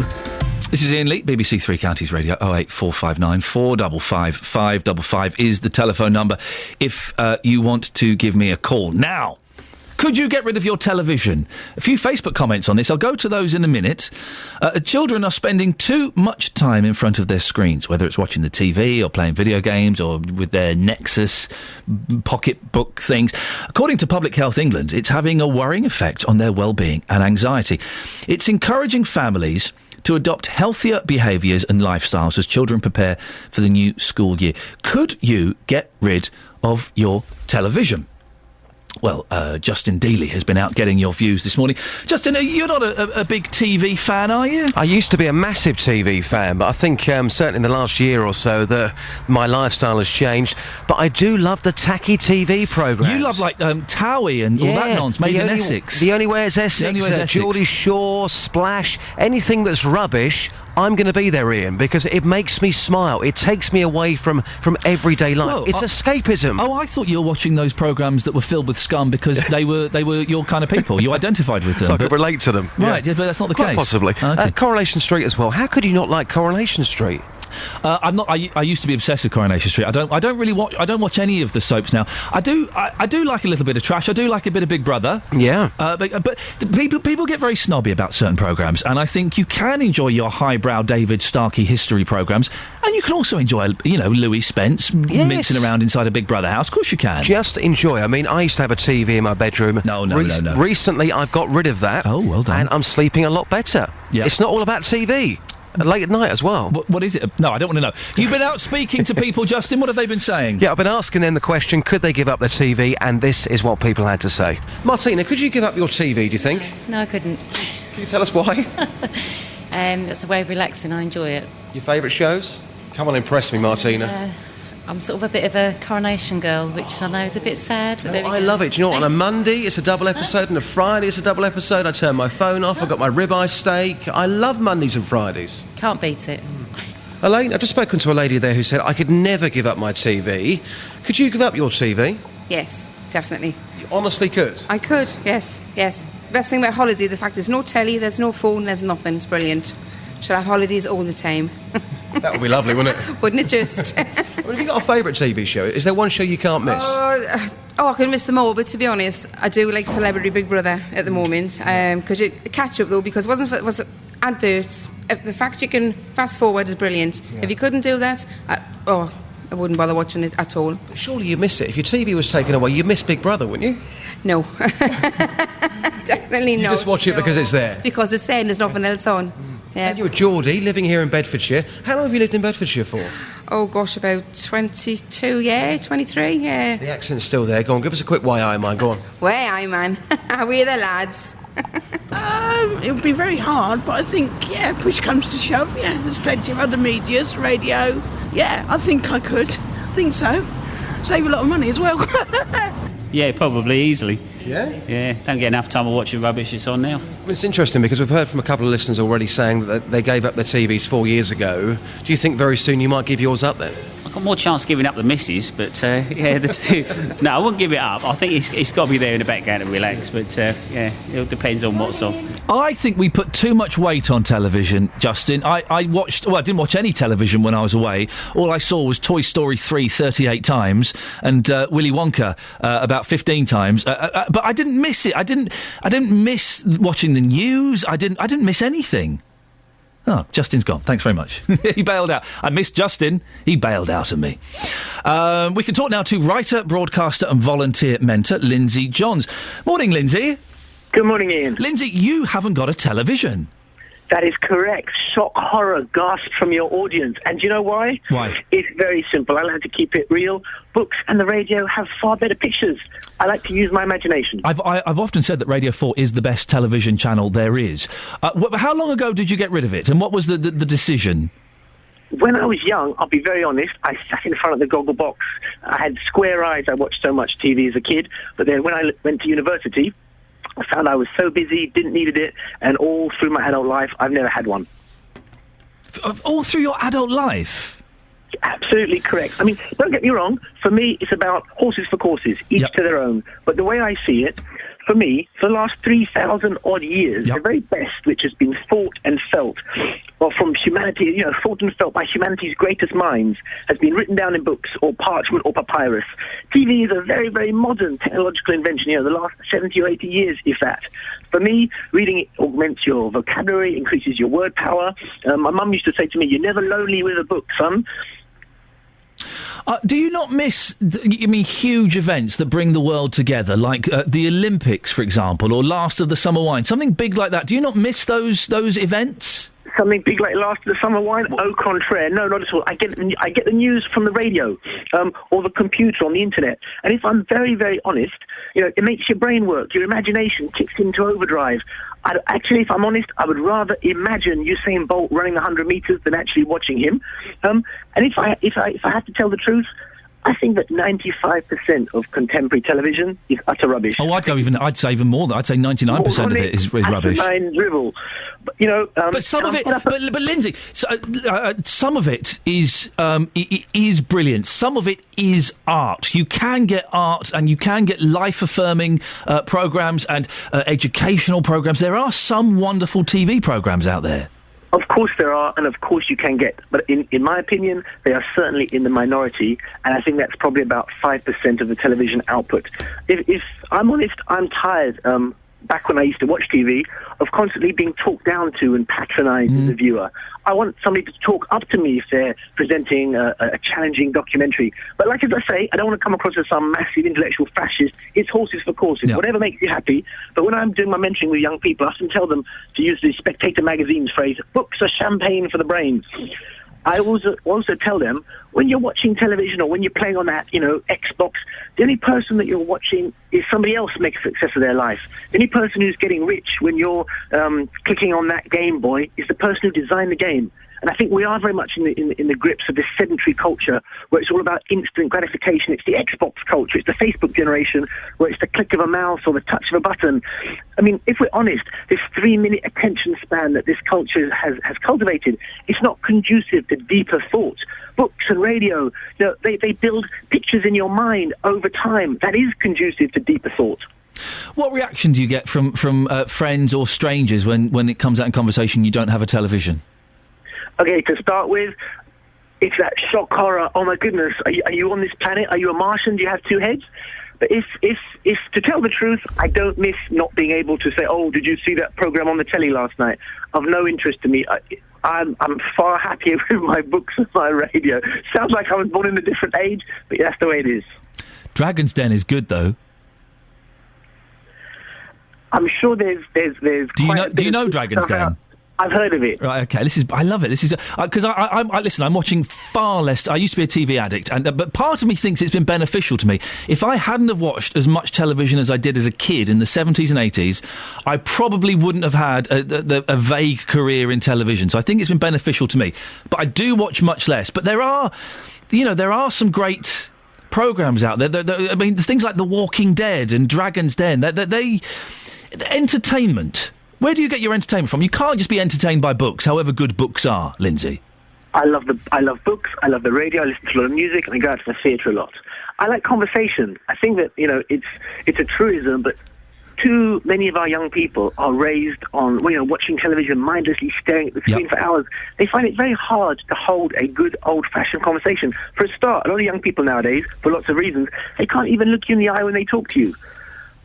I enjoy live entertainment. I enjoy going to the theatre. I enjoy interacting with friends, socialising. Sounds very square, probably, to the modern world, but it does it for me. And for me, I guess books and radio, these things, they take me out of myself and they connect me with something bigger than myself. Greek and Latin and medieval books or even contemporary poetry, whatever, or a good escapist novel. That, for me, rocks my boat. Lindsay Johns, thank you very much indeed. His boat is well and truly being rocked. He's a writer, broadcaster, volunteer mentor. 2 years ago, I would have called Lindsay a nut job. Would have really thought there's something wrong with him. The older I get, the more I kind of like what he's saying. As you know, I've got rid of my iPhone. Got rid of it. It's locked in a drawer. It's been deactivated, so it's been completely wiped. And I'm trying it for a couple of weeks to see how practical it is. Turns out it's pretty practical to have this brick that all it does is phone calls and texts. I check my emails in the morning, check my emails at night, boom.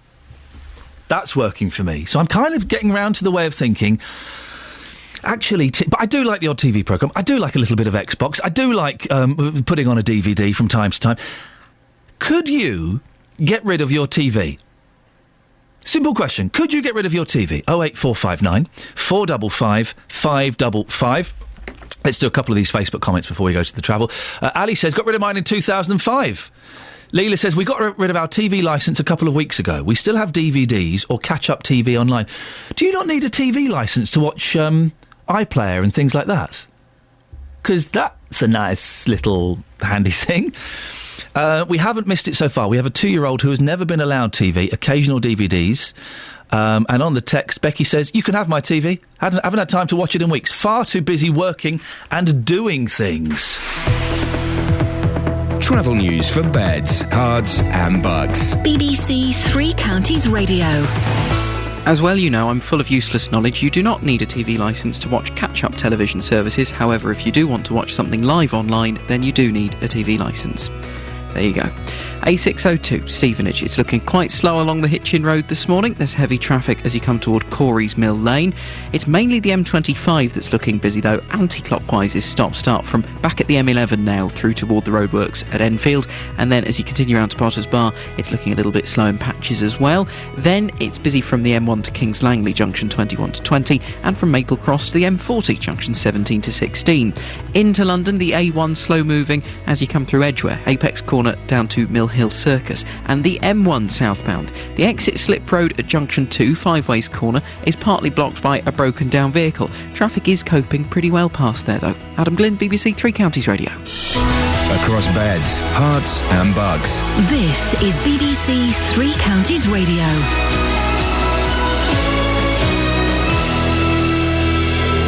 With the 6:30 headlines, I'm Catherine Boyle. The new owners of Wolverton's Railcare say they're confident some of those made redundant will get their jobs back. NHS hospitals could save thousands of lives every year by carrying out simple checks on patients' kidney function, according to the National Institute for Health and Care Excellence. And it's thought contingency plans for military action in Syria will be discussed by the National Security Council today, ahead of tomorrow's recall of Parliament. Three Counties Sports. BBC Three Counties Radio. Aaron Ramsey scored twice as Arsenal beat Fenerbahce 2-0 last night in the second leg of their Champions League playoff. The Gunners won the tie 5-0 on aggregate to reach the group stages of the competition, and Arsene Wenger was delighted with Ramsey's performance. I liked especially his second goal, it's a good finish, and a year ago he would not have taken that chance the way he took it tonight, so he's improving from week to week. That's very positive for us. Different picture for the MK Dons. They were knocked out of the League Cup last night as they lost 4-2 at Sunderland. The Dons were leading 2-0 until the last 15 minutes with goals from Patrick Bamford and Isel McLeod before Sunderland's fight back. Nevertheless, the Dons manager Carl Robinson was proud of his side. So my younger players tonight and my older players, I thought they showed what a unique style that we've got, and a very attractive style. I thought our ball retention was brilliant, but not just that, we play with an energy and a consistency that created chances. Watford are in Capital One Cup action tonight. Bournemouth are the visitors to Vicarage Road, with the Hornets set to make changes to the team, which drew against Nottingham Forest on Sunday. Gianfranco Zola's been impressed with his side's unbeaten start to the season, and particularly their attacking play. It pleases me that we're going forward. We've been effective in the second half. Obviously, I know that when Diego and Fabrini and Fernando are on the pitch, they can create problems with Ikechi as well. Also in the Capital One Cup tonight, Stevenage are away at Premier League side Everton. And that's your latest news and sport. I'll be back with more at 8 o'clock. Call 08459 455 555. BBC Three Counties Radio. Morning, this is Iain Lee, BBC Three Counties Radio. 08459 455 555 is the phone number. You can go to facebook.com/BBC 3CR. We're asking this morning, could you get rid of your televisions? And do you agree with Jamie Oliver? He's on the front page of the Mail and a couple of other papers. Migrant workers are tougher than the British. He says he couldn't run his restaurants without migrant workers. What do you think? We've had some very passionate arguments about it so far. 08459 455 555. Now, back in July, our reporter, Paul Scoynes, covered a story about an incredible incident in Milton Keynes. Part of a loose road sliced through the bottom of a bus that was driving over it, injuring an elderly passenger, breaking both of her ankles. Let's just remind ourselves of what Paul Scoynes... Oh, hang on a second. Here it is. Sorry. Let's just remind ourselves of what Paul Scoynes had to say.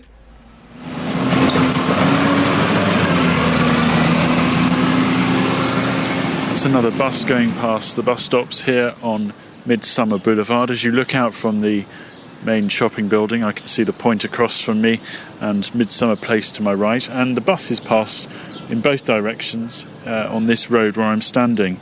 And as you look out to the road, you see these huge concrete blocks crisscrossing the road and are used as well to mark the boundaries of the bus stops.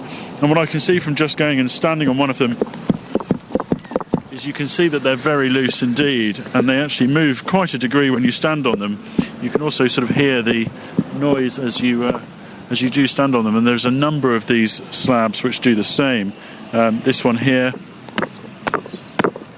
is also sort of surrounded by bricks, and every time a bus goes over these slabs they move, sometimes fairly violently as well, although I haven't seen any come out of their moorings, although this is what appears to have happened just a week ago when in this spot a bus went over one of these slabs and it flew up and pierced the actual bottom of the bus. Well, that was Paul Scoynes in July. We had assurances on the programme from Conservative councillor John Bint, who is the Cabinet Member for Transport and Highways at Milton Keynes Council, that the road would be fixed.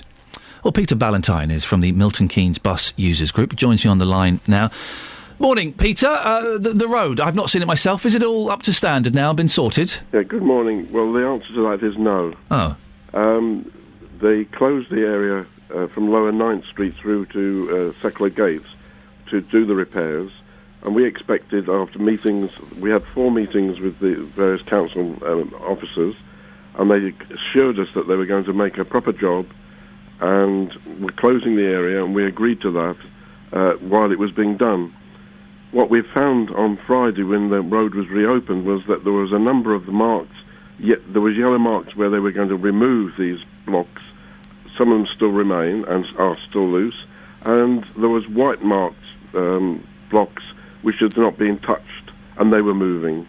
What was so hang on, how long was this section of road closed? For 5 days. 5 days, and what actually had they done apart from put down yellow and white marks? Well, they've removed a lot of these blocks, quite a few of them, particularly the ones with the yellow marks on them, and replaced it with a patchwork of tarmac.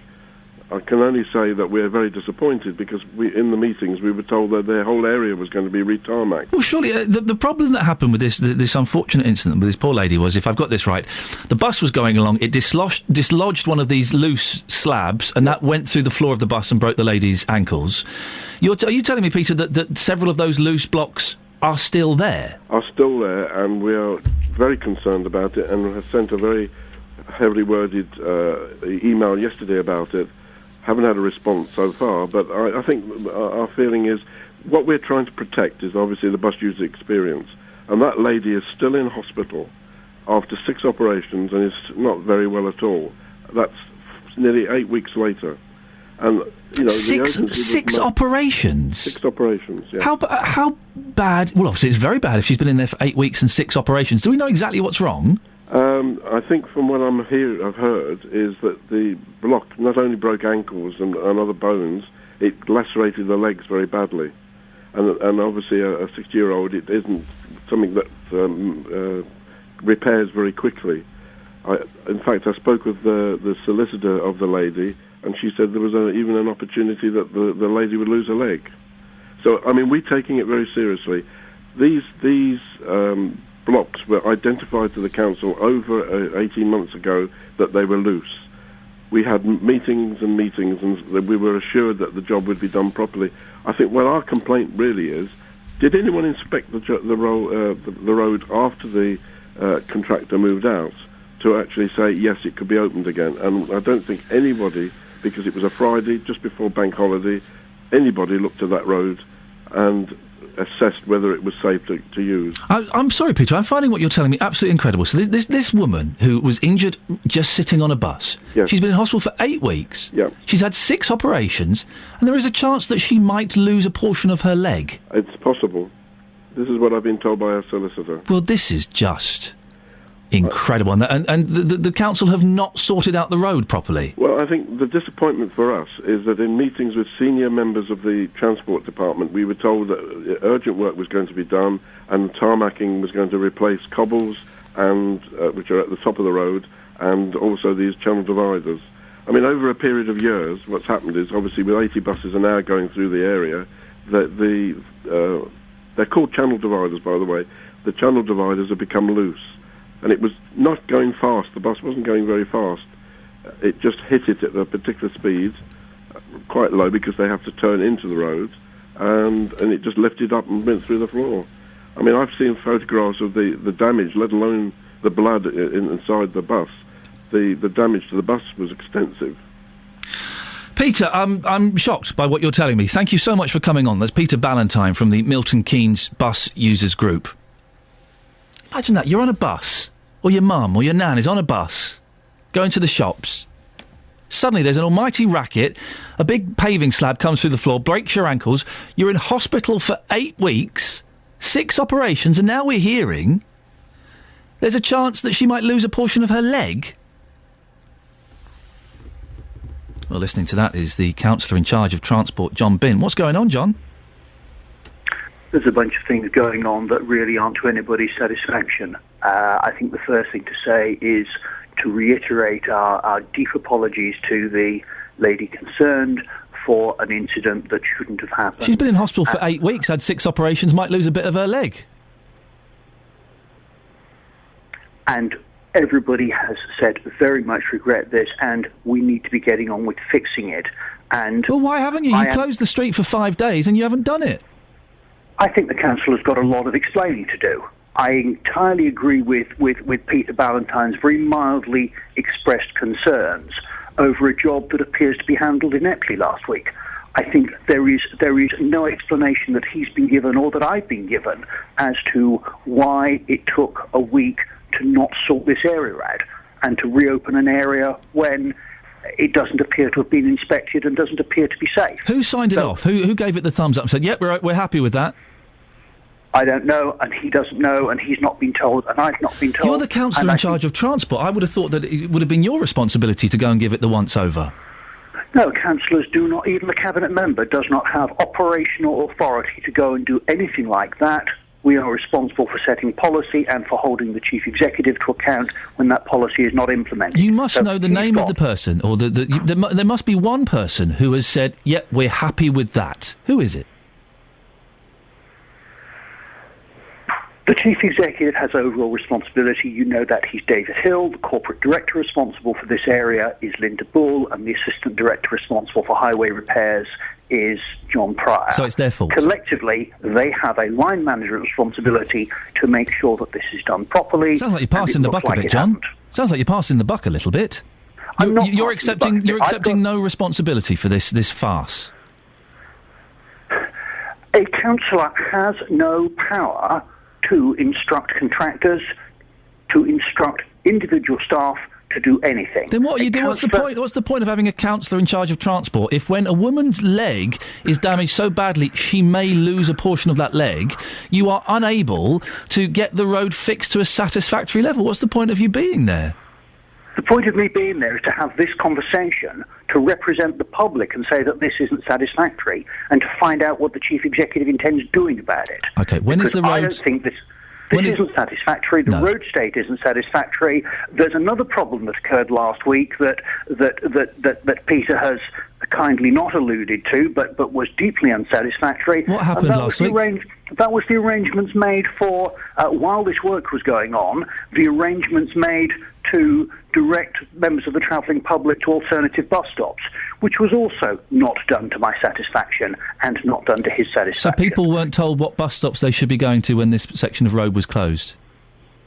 There was a little information and it wasn't acceptable. So so this has been a complete cock-up in terms of getting the road fixed and how the public were treated. When is the road going to be fixed properly? I need to have a conversation with the chief executive, the corporate director and the assistant director, and that's due to happen shortly this week, to find out who's in charge of this and what's going on and when they're going to fix it. You don't know who's... I'm scratching my head that you don't know who's in charge of this. Well, I do know who's in charge. It's a complete management hierarchy. What I don't know is which particular point in that hierarchy should have done this. I don't know whether anybody or several people inspected that road. I suspect nobody. Now, if nobody inspected it, it's quite difficult to say, well, which one of you thinks you should have inspected it? Someone has to take... No, it's not. John, John, it's not difficult. Someone has to take responsibility for this mess up. A woman, a pensioner, is potentially going to lose a bit of her leg on your watch, John. How does that make you feel? It makes me feel pretty miserable about the situation. Right, sort it out. I can't... I'm doing what I can to sort it out. You know I've done a lot of things to sort it out. You know I've always made myself available to you and your listeners to tell you what we've done, to tell you what problems we're still up against. And I appreciate that. At the moment, I am entirely with Peter in the fact that this wasn't satisfactory from an engineering point of view. It wasn't satisfactory from a passenger consideration point of view. And I'm trying to make sure that it is, A, fixed and done better next time. And those are work in progress. I don't have answers for you yet. OK, listen, John, I appreciate that you do come on, and when you do come on, you speak honestly, and you allow me to put my point forward. Have you heard any more about the woman's condition? We had an update, but it's not as updated as the one that Peter gave you this morning. Deeply concerned and continue to express our deep sympathy for the situation. John Bint, listen, I appreciate you coming on, and I know it's tough times, and I do believe that you're doing all you can. Hopefully we can speak again soon with some slightly better news on this story. Cheers, then. John, thank you very much. Conservative councillor John Bint there, Cabinet Member for Transport and Highways at Milton Keynes Council. An incredible story, isn't it? 7:45, BBC Three Counties Radio. Let's get the travel news now with Adam. Travel news for beds, cards and bugs. BBC Three Counties Radio. Cheers, Ian. Just looking at the cameras on the M1 past Luton, it's looking reasonably clear at the moment, not too busy. North and southbound moving fine. The A1M looking pretty good as well. As you head into London, though, you're going to find some delays along the A1 as you come past Apex Corner toward Mill Hill Circus. And then the M1, better news, because southbound the exit slip road at Five Ways Corner Junction 2 is now clear. Broken down vehicle has been moved out of the way. M25 is slow in a few places, though. Stop-start traffic into the roadworks around Enfield Junction 25. Slow again from the M1 to Kings Langley Junction 21 to 20, and then busy from Maple Cross to the M40 Junction 17 through to 16. Trains and tubes have been running without problems. Adam Glynn, BBC Three Counties Radio. Right, 7:46. It's Wednesday, the 28th of August. I'm Iain Lee, and these are your headlines on BBC Three Counties Radio. The new owners of Wolverton's Railcare says they're confident that some of those made redundant will get their jobs back. NHS hospitals could save thousands of lives every year by carrying out simple checks on patients' kidney function, according to the National Institute for Health and Care Excellence. In sport, MK Dons were knocked out of the League Cup last night as they lost 4-2 at Sunderland. Coming up, we'll get the latest on HS2, but before that, let's get the weather. Here's Wendy Hurrell. Beds, Herts and Bucks weather. BBC Three Counties Radio. Good morning, and it's a somewhat foggy start to the day for some of us. We will eventually see this clearing away once the sunshine gets to work on it, but the stubborn patches might actually hang around until 9 or 10 o'clock this morning. But for most of us, there will be some sunshine that gets through before that, and for us all, we'll have some sunshine this afternoon, with temperatures then getting to around 22 or 23 degrees Celsius. It will feel like a pretty pleasant day. This evening and overnight, dry conditions. It's also going to be clear, and with light winds as well, we could have some mist or fog patches developing once again, but it looks like it will be less widespread. Temperatures around 13 or 14 degrees overnight, but in the countryside we could just about slip into single figures, so a little bit nippy in spots overnight tonight. So we start the day with perhaps a little bit of mist tomorrow, and we will have some sunshine breaking through later on in the morning, but generally more cloud in the sky in the afternoon as a weather front approaches. Again, temperatures up to around 22 or 23 degrees. For Friday, we do it all over again. There will be some sunshine to begin with, but it will become more cloudy towards the end of the day. A high in the low 20s once again. And that little weather front on Friday might just bring us a little bit of rain overnight into the weekend, but fear not, it clears through pretty quickly. The weekend itself, although looking a tiny bit fresher, 19 or 20 degrees the temperature, it should stay generally fine with plenty of sunshine. That's how it's looking for now. Thank you very much. Well, hello there, lovely listener. D-Love here again, back to share the love for digital radio. What's that? You want to go for a beautiful picnic, but you don't want to miss your favorite show on BBC Three Counties Radio? Well, don't you worry, my little muffins. D-Love's got the answer. With digital radio, you can have the best of both worlds. That's right. You can listen almost anywhere, on your smartphone, laptop, or tablet. Don't just sit there. Grab your picnic blanket and tell everybody.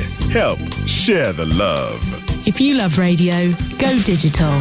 For more information on switching to digital radio and on coverage in your area, search online for BBC Digital Radio.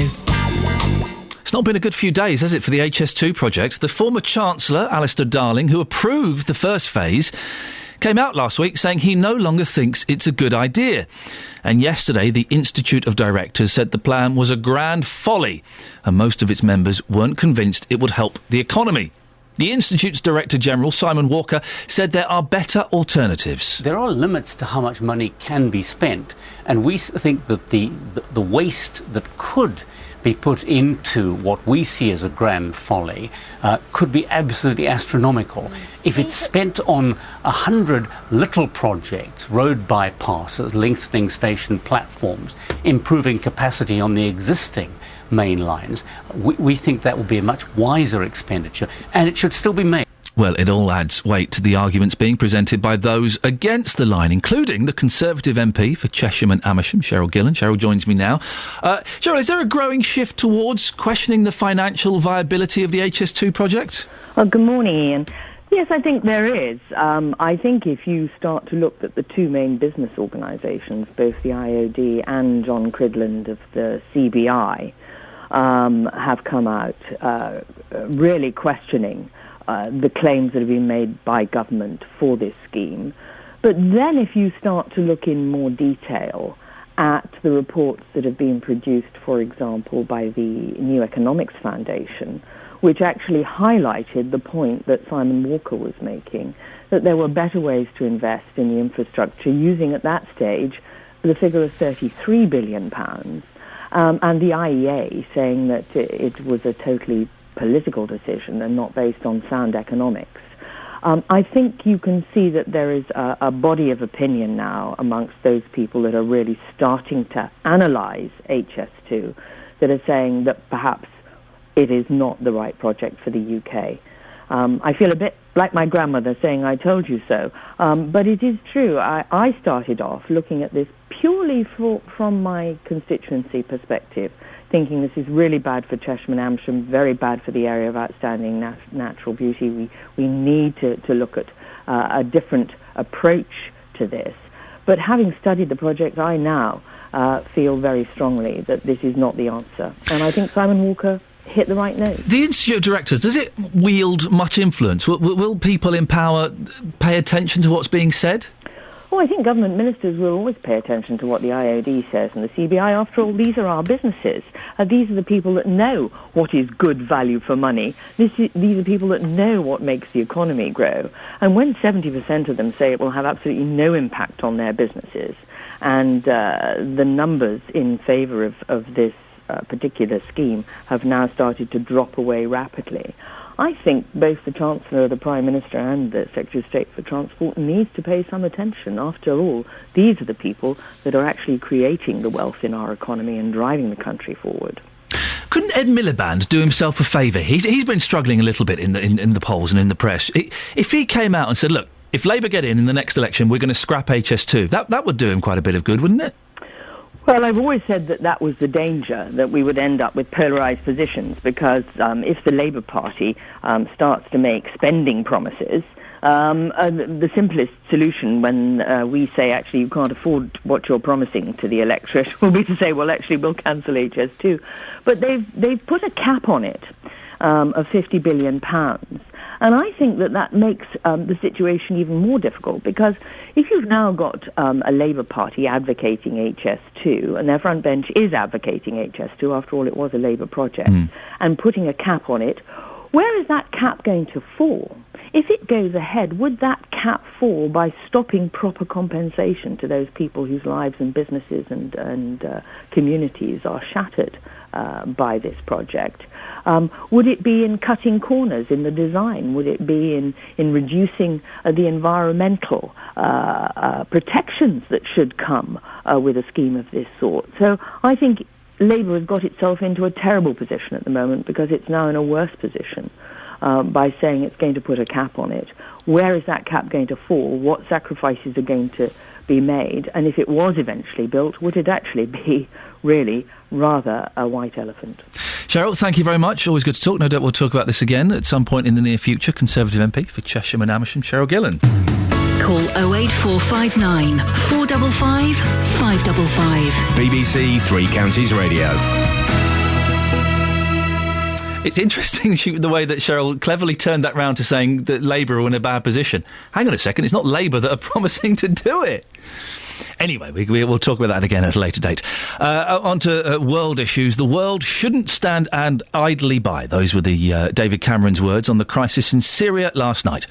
He's recalled Parliament for a vote tomorrow on Britain's response to last week's chemical weapons attack in Damascus. The Syrian authorities deny responsibility. Well, a UN team of inspectors is still in the capital investigating, though UK, the US and others appear to be reaching their own conclusion. Our Foreign Affairs reporter Gavin Lee is with us. Gavin, there now seems to be a growing international momentum towards taking military action, doesn't there? Yeah, very quickly this week. Events are happening so quickly. We're getting, I think, a pattern of who are the countries very quickly wanting to or looking to respond. And the main protagonists being the French, the British and the Americans in terms of the signals pointing to some kind of military action. And, this is not going to be through a UN Security Council resolution, which would make it legally binding to do so, because the Russians, as we know, have signalled it will continue to block any move through the UN Security Council. So it could mean a NATO coalition of the willing with broad support, it seems likely, I think, from the Arab League as well, given the statements from the Arab League yesterday.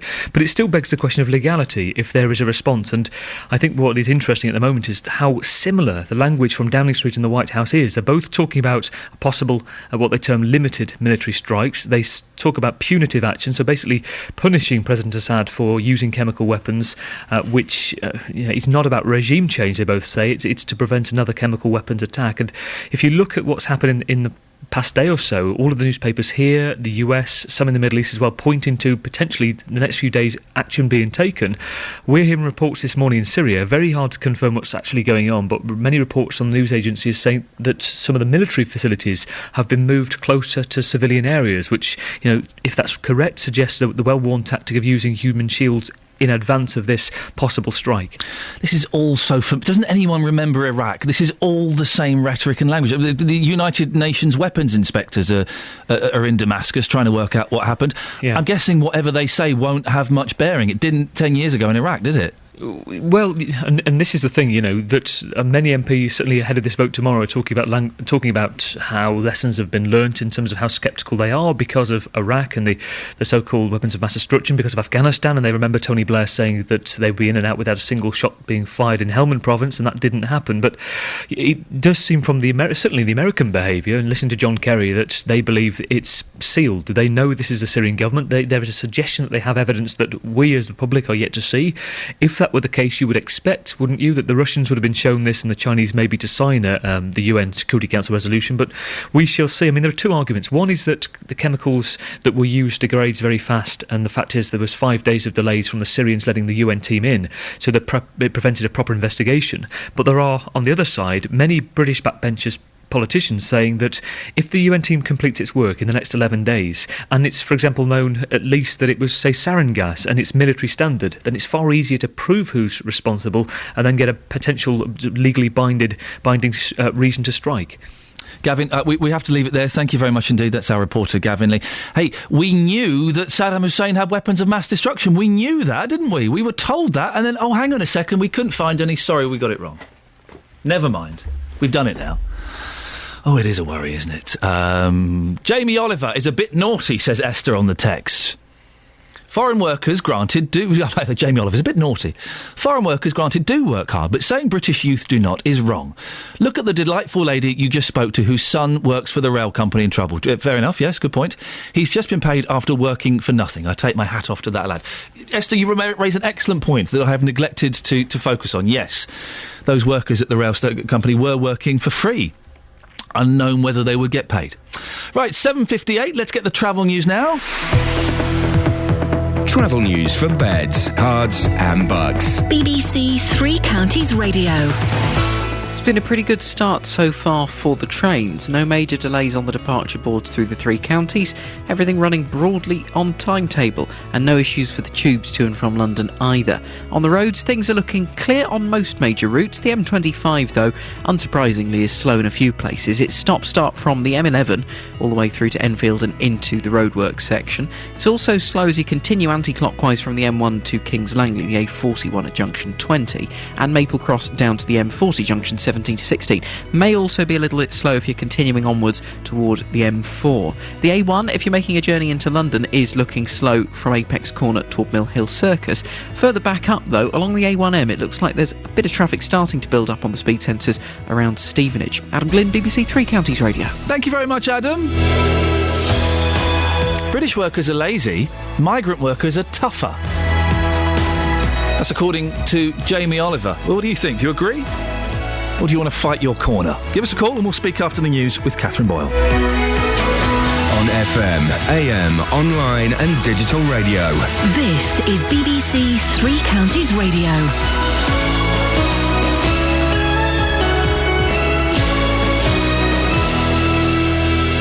Good morning, it's 8 o'clock. The headlines: hope for redundant railcare workers, moves towards intervention in Syria, and Buckinghamshire care worker accused of neglect. BBC Three Counties Radio. The Milton Keynes North MP Mark Lancaster is hopeful that some of the workers made redundant at Wolverton's railcare will be re-employed. The Conservative MP was speaking after German firm Knorr-Bremse bought the company, securing the jobs of the remaining workforce. Mr Lancaster says the signs are good. It is clear that they are committed to investing in this site, and as the new franchises come up, they're hopeful, very confident in fact, of getting more work, in which case they will have to expand the site here. So it would be a logical process to try and get the previous employees who have the skills to come back. Momentum appears to be building for military action against Syria. The crisis will be discussed when Parliament is recalled tomorrow, but some MPs have already warned that Britain could be drawn into a Middle East war. A worker at a Buckinghamshire care home showed a callous disregard for the people in her care, according to the prosecution at her trial. Henrietta of 5 faces 19 charges of neglect at Westlands in Olney. Mike Cartwright has been following the case at Aylesbury Crown Court. Henrietta of 5's defence is that she was just resting her eyes while on a break in the middle of her shift. Inconceivable, her barrister said, that she'd sleep with managers close by. But the court heard evidence she'd slept on shift 4 times in the past. Residents left in soiled beds. One care worker saying she'd never seen a patient in such a state before. Henrietta Afai denies all charges and the case continues. 2 months after a loose piece of road sliced through the floor of a bus in Milton Keynes, seriously injuring a passenger, that stretch of Midsummer Boulevard still hasn't been repaired. The elderly woman is still in hospital and there are fears she may lose her leg. The road was closed for 5 days, apparently for patch-up work, but when it was reopened, the problem hadn't been rectified. John Bint is the Conservative member for the Highways and Transport on Milton Keynes Council. He's not sure who to blame. It encourages me, the fact that I've done so well in the last 5-6 years in US Opens. I've been consistently in... Sorry, that's clearly not the right clip. I will play the right one in an hour's time. The UK's first private medical school is about to be launched in Milton Keynes. The Buckingham Milton Keynes Medical School will receive no government funding. Instead, it will be run as a not-for-profit venture by the University of Buckingham and the Milton Keynes NHS Foundation Trust, where students will spend their clinical year. The TV chef Jamie Oliver has branded British youth wet behind the ears and says that European immigrants are much tougher workers. The 38-year-old star told Good Housekeeping magazine all of his restaurants would shut immediately if he had to find only British staff. In sport, Arsenal have reached the group stage of the Champions League after completing a 5-0 aggregate victory over Fenerbahce. They won 2-0 in last night's second leg. And the weather, cloudy to start but brighter later with a top temperature of 22 degrees Celsius, that's 72 Fahrenheit. Get the latest news and sport online at bbc.co.uk/3 counties.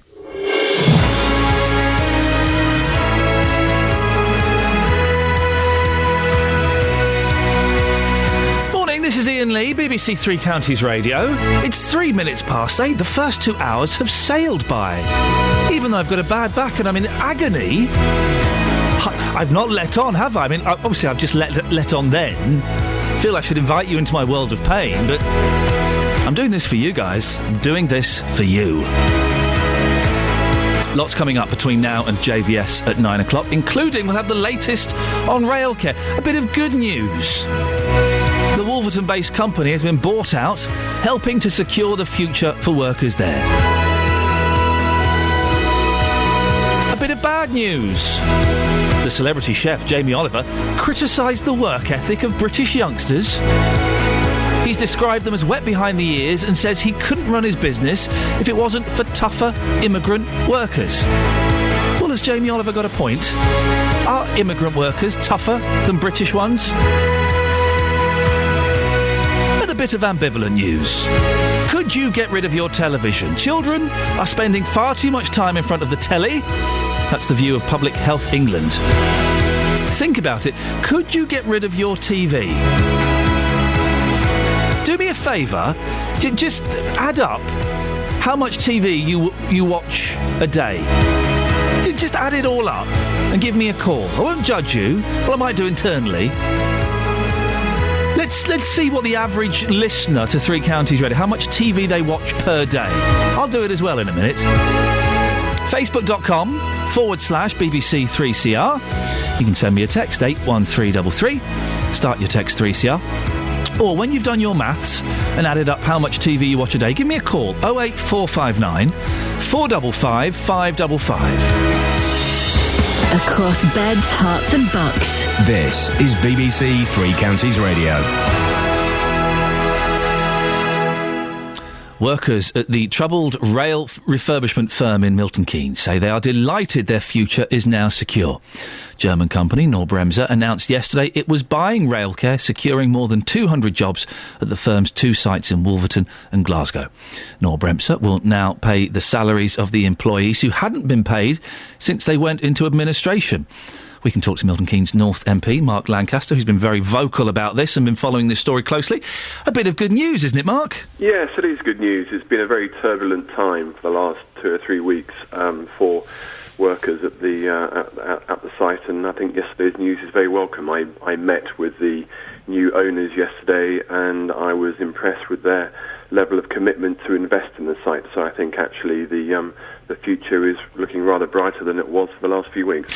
How does explain to an idiot like me how something like this works? Do Knorr-Bremse kind of phone up and say, oh, I hear you're looking for a buyer? Does the government get involved? Did Vince Cable get involved? The government has been involved, but actually this all goes back some time. This hasn't sort of magically happened in the last 3 or 4 weeks. I think several months ago, the old company called Railcare was involved in talks with the new buyer, which then broke down.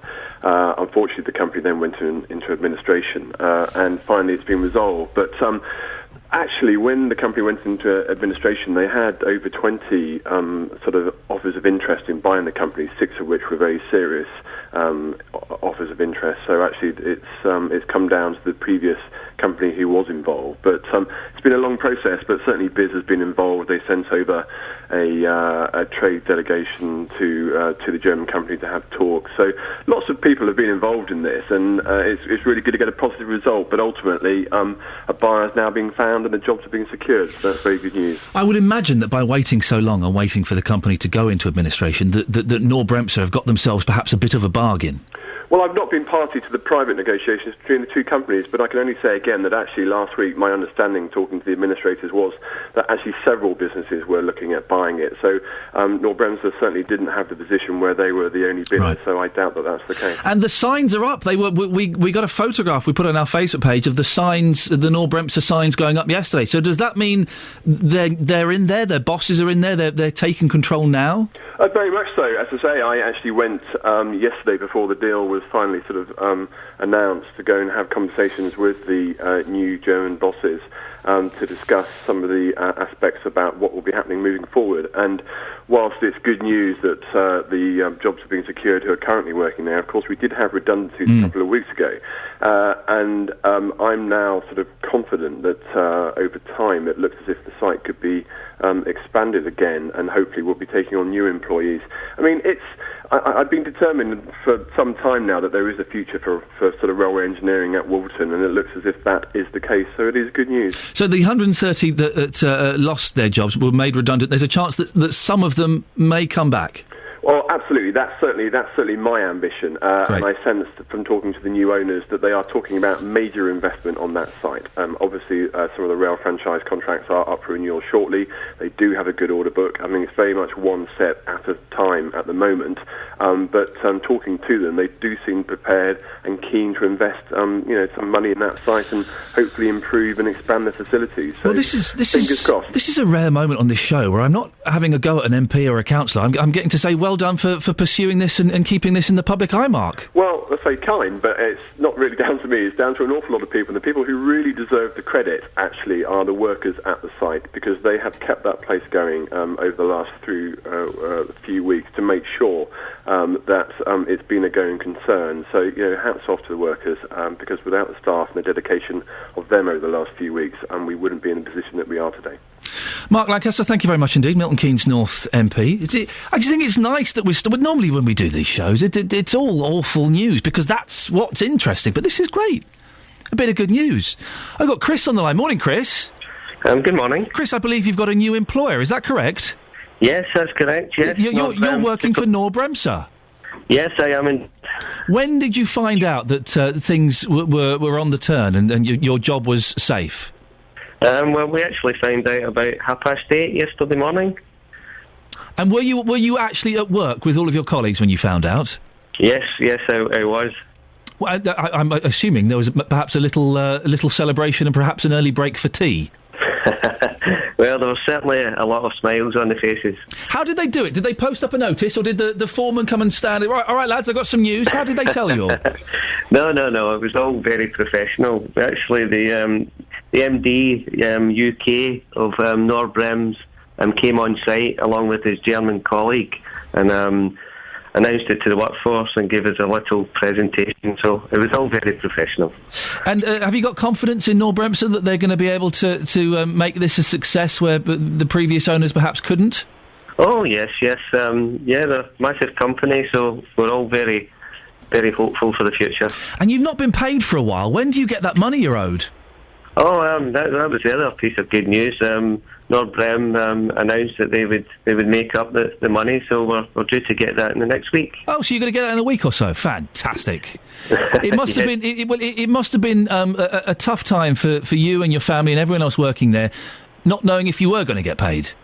Oh, I think no doubt.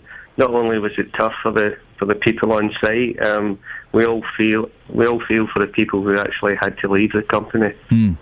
Well, just speaking to Mark Lancaster, there's a chance that hopefully some of them might be coming back. What's the mood at work today, Chris? Oh, the mood is everyone's very happy. Yeah, looking forward to a bright future. Excellent stuff, Chris Quinn. Thank you very much and congratulations. He now works for Knorr-Bremse, which is fantastic, and they're going to get the back pay they're owed in a week or so. That's good news, isn't it? That's exciting. If you have a quick look at the front pages, I mean, it's not particularly exciting. There's lots of pictures of missiles. Really, it's all about Syria. Let's look at the Times. The return of the pinstripe. I've got a pinstripe suit. It's a very faint pin. I wouldn't go for a loud pin. It's a very faint, narrow pin, but yes, it's definitely there. West set for missile strike. Cameron recalls Parliament for debate on action against Syria. Oh dear. I mean, this is the front page of everywhere. Does nobody remember Iraq? Am I the only person who remembers everything that was set up in the run up to that? Oh yeah, no, we know they've got weapons of mass destruction. Oh, we got inside. Trust us, we got inside information. Where are the weapons of mass? We got that wrong. But still, we're in now, and Saddam's dead, so that wins. The Guardian. Attack on Syria just days away as Commons recalled for vote. David Cameron, he's had 4 holidays this year. He had to cut short this one from Cornwall. He's looking a little bit, he's looking a little bit chunky. I suggest maybe he's been enjoying himself on these holidays too much. He's looking a little bit podgy around the waist and indeed around the face. The Independent. Chubby Cameron, the heir to Blair. Cameron makes moral case for attack on Syria in echo of justification for the Iraq war. The Daily Telegraph. Well, the Telegraph splits the front page. Cameron, we must act now against Syria. And then there's a picture of the Duchess of Cambridge pushing a Waitrose shopping trolley. I don't quite know which is the right one. All at sea, the cadets who picked the wrong port of call. When the Canadian Sea Cadet leader, Mervyn Morash, and 2 of his young charges became separated from the rest of their group during a trip to London, he did not panic. Using the initiative and resourcefulness for which his organisation is known, he simply continued with the journey as planned so they could be reunited with the others at their next destination. Sounds good. But the trio's navigational skills went awry when they boarded a train to Chester in the northwest, 170 miles from where they were supposed to be and where the rest of the group were heading, Chester Le Street in County Durham. Without a mobile telephone, the group could not be contacted, and their disappearance on Monday led to a nationwide police hunt. Oh dear, Canadian Sea Cadets. Let's hope they're not getting involved in Syria, otherwise we're all screwed. The Daily Mail, thousands dying of thirst. And also the Jamie Oliver story, migrant workers are tougher than the British. Migrant workers are tougher than the British. We've been taking your calls on that. Some of you have been very passionate about it. 08459 455 555. Very quickly, Daily Express, new hope for arthritis cure. It's broccoli. It isn't. The Sun, the football man has done something. I mean, really, who cares? 08459 455 555. It's coming up to 8:15 on BBC Three Counties Radio. Let's get the travel news now with Adam. Travel news for beds, cards and bugs. BBC Three Counties Radio. Speed sensors picking up some delays to and from Hertford at the moment. It's looking just a little bit slow along the A414. Stevenage may be a bit busy on the A602 toward the A1M. A1M, though, looking a bit better, apart from a very short delay past Stevenage. Around Clop Hill, there's a little bit of traffic on the A6 this morning at the junction with the A507. It's looking pretty good on the A1, apart from as you come into London, Edgware, Watford bypass from Apex Corner down toward Mill Hill Circus. You've got a delay there. The A41, that's slowing up southbound as you come down to the M25 at junction 20 Kings Langley. And then on the M25, slow traffic from back at the M11 in Essex round toward Enfield and the start of the roadwork section. Busy past Kings Langley, and then slow from Watford to the M40 junction 19 to 16. Trains and tubes still running without problems. Adam Glynn, BBC Three Counties Radio. Thank you, Adam. 8:16, it's Wednesday the 28th of August. I'm Iain Lee. These are your headlines on BBC Three Counties Radio. The Milton Keynes North MP, Mark Lancaster, is hopeful that some of the workers made redundant at Wolverton Works will be re-employed by its new owners. Momentum appears to be building for military action against Syria, with the British and American governments continuing to argue their case for a response to deter the use of chemical weapons. In sport, Arsenal have reached the group stages of the Champions League after they completed a 5-0 aggregate victory over Fenerbahce. Is that how you say the football team? Yes, that was perfect. Thank you very much indeed. Coming up, could you get rid of your television? Government is warning of the extent to which children's health and anxiety levels are being affected by too much screen time.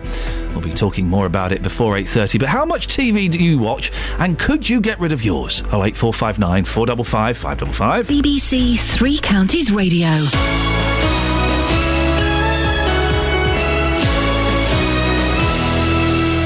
In this country, we will never think of sport the same way, and we will never think of disability the same way.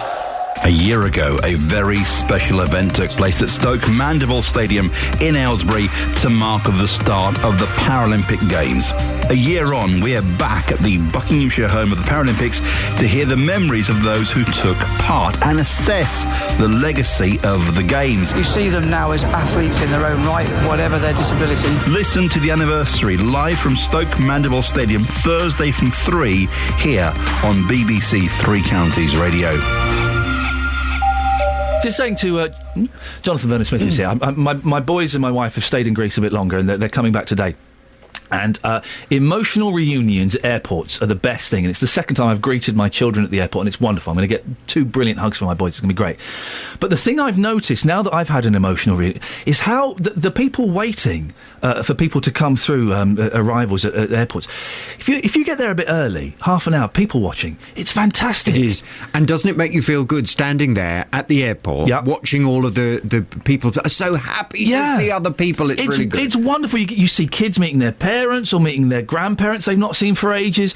You see sometimes slightly grumpy couples meeting who've obviously they've got issues that they need to work through. Oh, it's wonderful. I love it. I agree with you. I love going to arrivals at airports. Yeah. Even if you're not meeting anyone. No, I often just drive there of an afternoon. Do you never just hang out there with a board with someone's name on it, Mr. Jones, and see what happens? See what happens. Yes. That's me. Drive some random stranger home. What have you got on your show today? I'll tell you about the phone-in just a sec. Yes. But coming up after 10 this morning, here's a question I'm going to be asking. Okay. If someone spat in your mouth, would you punch them in the face? Did you see this story yesterday? No, I didn't. There's a police officer dear. who he was arresting someone. He was getting them in the back of the van, and this man spat in his mouth. Oh. So seemingly lost his temper, and he punched him in the face. Yep. And he's been found guilty of common assault. Oh, really? Yes. But I want to know from after 10 this morning, if someone spat in your mouth, would you punch them in the face? I would. Several times, probably. It's yet another reason why it's probably good for society that I'm not a police officer. Ooh, a fly went up your nose. Fly just went up my nose. I saw that. Punch it in the face. I saw that happening in slow motion. I didn't see it come out. It's on your thumb. Is it? Was that on your thumb? Oh, it smells. What does a fly smell of? I've got a horrible smell up my nose. That fly. Well, you know what flies land on, don't you? You know where they lay their eggs? On yes. I don't. Do you want me to put something up there? Well, I don't know what to do. I've not. Don't know what I don't to do. know first aid, JVS. I don't know what to do. Do you want me to hit you? Smell up my nose now. What the hell was in that fly? Do you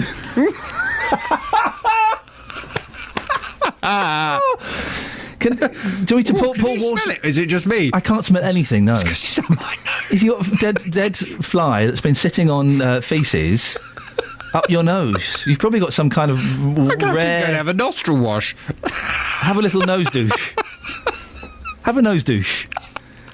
Pour that water up there. Oh, you okay? Oh, that's horrible.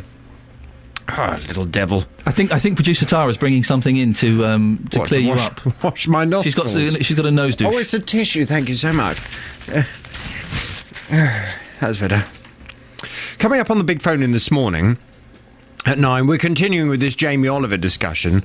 I'm asking, is Jamie Oliver right that immigrants make better workers? I just love some of the comments he's made. Have you read the full transcript of what he said? Sorry, I'm just writing down. You're now in the podcast. Yes, right. I've read bits and pieces of it. Yes, when I got a fly up my nose. Yes, he's described our young people, our young British people, as wet behind the ears. Yep. Adding that when he was in his late 20s, he'd work 100 hours a week.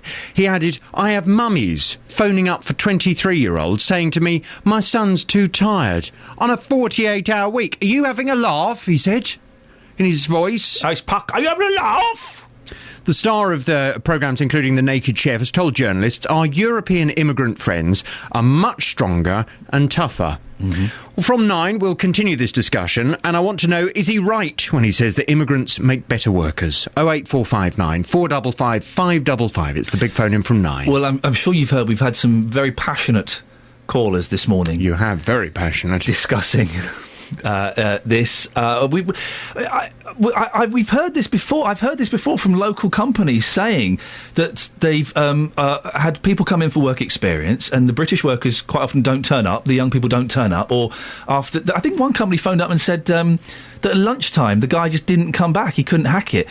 Whereas the European workers, the immigrant workers, are keen. They're there early. They stay late. They do it. At the last radio station I worked at, we had a work experience person. She came for the morning and she never came back. Oh. She was there, supposed to be there for the whole week. She came for the first morning. Oh, no. She scarpered off. She said, I'm going for lunch. Never returned. Oh, bless her. She was British. Call 08459 455 555. BBC Three Counties Radio. Take the tissue with you. It stunk. I know. What is that? Discuss it on your show. Why? Oh, dear. How unpleasant for everybody involved. Particularly you, dear listener. This is Iain Lee, BBC Three Counties Radio. Do listen to JVS at 9 o'clock. Always a good listen. He's got into whinge next door about the fly. For goodness sakes. Now, could you get rid of your television? How much TV do you watch a day? I'm trying to think. I won't watch any TV today. Won't watch any. Yesterday, I watched 2 episodes of Dragon's Den. And that was it. So what's that? That's 2 hours. Is that a lot? I don't really know. Well, children are spending too much time in front of TV screens, whether it's watching the TV or playing computer games. And according to Public Health England, it's having a worrying effect on their well-being and anxiety. It's encouraging families to adopt healthier behaviours and lifestyles as children prepare for the new school year. We can talk now to clinical psychologist, broadcaster and author, Professor Tanya Byron, who's more than 20 years' experience working in the National Health Service. Good morning, Tanya. Good morning, Ian. What effect does too much television have on you, and how do we define too much? Well, this is, as you said, it's the Public Health England briefing paper, which is actually launched alongside the Change for Life campaign, which is starting today. So this is the government Healthy Living campaign, which is a campaign to support parents and families and obviously kids to think about ways in which we can improve our health and well-being. So this campaign is called the Smart Restart campaign, and what it's doing is it's trying, I suppose, at the end of the summer holidays when, you know, routines have slipped and we've all been kind of kicking back and chilling out, you know, new start, new term, September, back to school, and let's think about being really healthy and positive. And so it's about looking at limiting screen time, looking at increasing activity levels, looking at healthy eating. It's all those sorts of things which this campaign will give people tons of information on, loads of money off vouchers if you go online for the Change for Life website or the app. And it's just about kind of setting some boundaries so kids are getting enough sleep, good food, enough exercise and living well. Some parents, I don't buy this in the slightest. When I turn that TV off, it goes off. But some parents say, oh, it's so hard to get the kids away from the TV. It keeps them quiet. It means I can do the housework and they enjoy it. What's so bad about it, really? Well, I think that sounds a bit like people who just struggle to say no to their children. And of course, you know, television is and screens are part of our lives. And, you know, this generation particularly are a digital generation. And there are some great video games for kids. There's great television content. There's lots of good stuff, educational stuff out there. But this is about just a kind of finding a balanced lifestyle diet, if you like. I mean, I think it's really important just to state that a recent report showed that in 29 OECD countries, so these are countries wrapped around the UK, out of 29, we ranked 10th in terms of how much physical activity our children and young people get every day. So if you're setting an hour a day for children, particularly developing children, an hour of physical activity a day, which is what they should be getting, over 70% of young people in UK are just not hitting that target. That seems incredible because kids, I mean, my boys are 3.5 and 20 months. They have non-stop energy and it doesn't take much to get them. I mean, they run around the house constantly, but you say, let's go out for a walk. Let's go to the swings. Let's go. It doesn't take much to get them to do that. Why are some families not encouraging their kids to be more active? I think you've got little ones and, you know, they probably haven't developed the relationship with their screens that older kids do.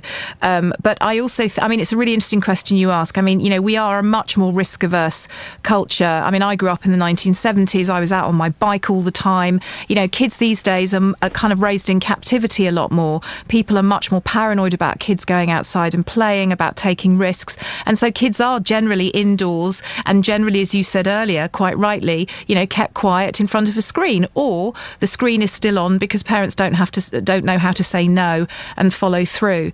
But when you look at this Public Health England briefing paper and when you look at this Smart Restart campaign, which is the Change for Life campaign, you just search Change for Life online.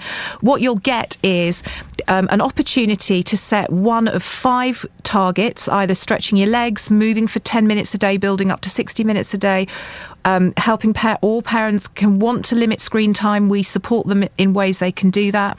It's a 6-week programme. There's tips, there's hints, there's advice, there's money off vouchers as well for the healthy eating side. This is a brilliant campaign, kind of linked into, you know, September, new term, fresh start, you know, get kids happy, healthy, moving, eating well, you know, limited screen time, lots of good sleep, and we'll be kind of whacking up the league tables in the UK, and that's what we want to be doing. We want really happy, psychologically balanced kids, and we're not doing it well enough at the moment. Professor Tanya Byron, thank you very much indeed. Listen, if your kids are watching too much telly, just turn it off. Turn it off. Michael in Aylesbury is. These are some texts here. Talking about switching off TVs. I left my TV and my wife in 2009. Best decision ever. What? Plenty to do without it. Which one? If I want to watch anything, i.e. Formula One, I watch it on iPlayer at a time when I want to see it. Have read tons of books. No regrets in not having a TV. What about not having a wife, Michael? Any regrets around that? She got the TV. You got the freedom. Paul in Biggleswade. I only watch 1 hour of TV a week, and that's Holby City. I thought it was going to be something good. I was thinking, Paul, well done. That's really noble. Only 1 hour of TV a week, and it's Holby City, one of the worst programmes around. OK, here we go. Last 30 minutes of the show. If you only had 1 hour a week of television to watch, what would you watch? 30 minutes left on the show. This is the final question I'm throwing out to you. 1 hour of TV a week, what would you save it for? I'm trying to think. I don't think it would be Dragon's Den, because I'm not particularly enjoying this. I'm not enjoying Dragon's Den now that Duncan Bannatyne's getting divorced and he can't afford to invest in anything anymore. It makes me a bit sad. Let me have a think during the news. Catherine, have a think as well. We'll come to you at, just after 8:30. And you, dear listener, you've got 1 hour of TV a week. What would you save it for? 08459 455 555. It's coming up to 8:30, BBC Three Counties Radio. Here's the Travel with Adam. Travel news for beds, cards and bugs. BBC Three Counties Radio. Quite slow in Stevenage still, the A602 in particular, with plenty of traffic past Corey's Mill Lane. Down toward the A1M is where it's looking slowest as well. Then on the A1M, you're going to find a patch of traffic around Stevenage there. It's looking good at the Black Cat roundabout though, and it's not too bad actually into London on the A1 now. Still some short delays from Apex Corner toward Mill Hill Circus, but it's looking a bit better than it was. The A5 in Dunstable has been running pretty clear this morning. M1 is still looking good on the cameras. London Coney roundabout, the A414, that's looking a wee bit busy. A41 as you come through Kings Langley down to the M25, that's a bit busy. On the M25, plenty of traffic anti-clockwise into the roadworks section. Then it slows up again as you go from Watford round to the M40. And in Beaconsfield, slow-moving traffic on the A355 from Ledborough Lane down toward the A40. Trains and tubes still looking good. Adam Glynn, BBC Three Counties Radio.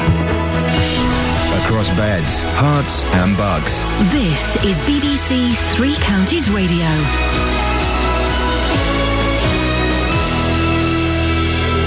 Good morning with the 8:30 headlines. I'm Catherine Boyle. The Milton Keynes North MP Mark Lancaster is hopeful that some of the workers made redundant at Wolverton Works will be re-employed by its new owners. Momentum appears to be building for military action against Syria, with the British and American governments continuing to argue their case for a response to deter the use of chemical weapons. And a worker at a Buckinghamshire care home will face 19 charges of neglect as her trial continues at Aylesbury Crown Court this morning. BBC Three Counties Radio.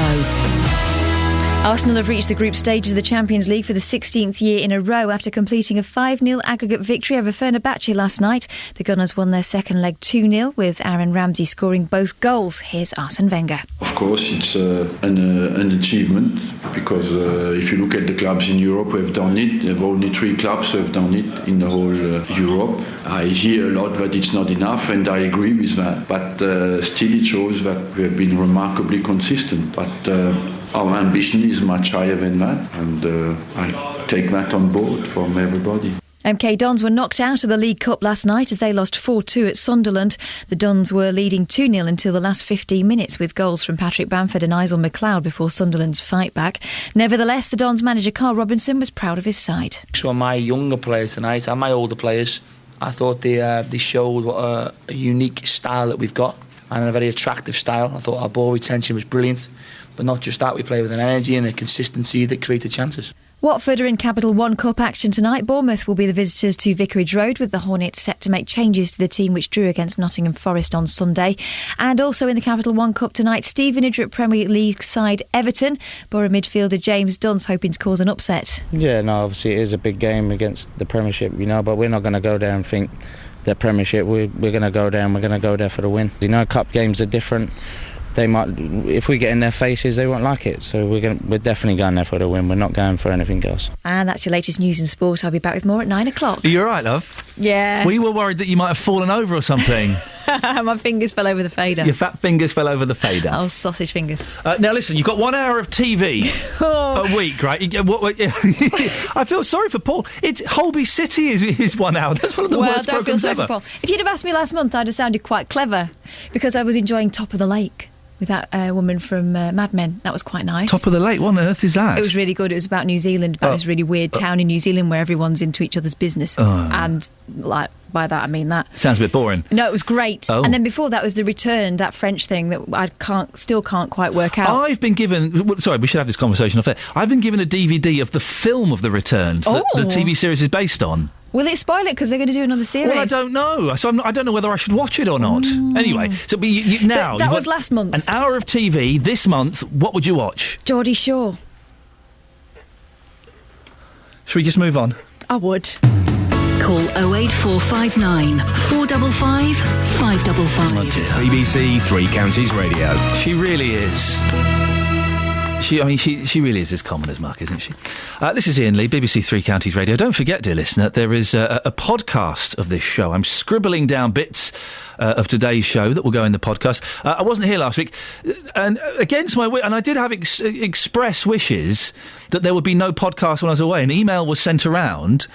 And then I get a phone call on the last day of my holiday from Justin Daly. All right, Lee, all right, big man, yeah, I'm doing a podcast, all right, girls, and just want to check it's all right with you. It's not all right with me. Oh, right, it's too late. So if you want to hear Justin Daly filling in for me last week, I shan't bother. 59 minutes of pure tedium. Anyway, if you go to iTunes and type in Iain Lee, IAINLEE, you can hear Justin Daly filling in for me last week. It's also on the BBC podcast page as well. And it turns out once it's up there, this is what I've been told, once it's up there, you can't take it down. We'll see about that. In the last 30 minutes of the show, talking about TV and talking about lazy British workers and tougher immigrant workers. 08459 455 555 is the telephone number. April's in Luton. Good morning, April. Good morning. You've got an hour of TV a week to watch. Yeah. What would you watch? Something on BBC 4 probably. Oh, for goodness sakes. Is that still going? Yeah. You want to watch a programme about an 18th century mill? Or a German composer? Really? Or something about science or maths, yeah. Oh, for goodness. A TV programme about maths? I know, they're cool, aren't they? No! Science programmes, I'll give you. Nina and the Neurons, yes, I'll watch an hour of that. Oh, dear. She's good, Nina. She I know why people get scabs now. Uh-huh. Okay. Right. So, April. Yes. What do you want? We're talking about TV. Oh, yes, that was it. I knew that was a reason, yes. Go on. Could you get rid of your TV? No, because it does have some good functions.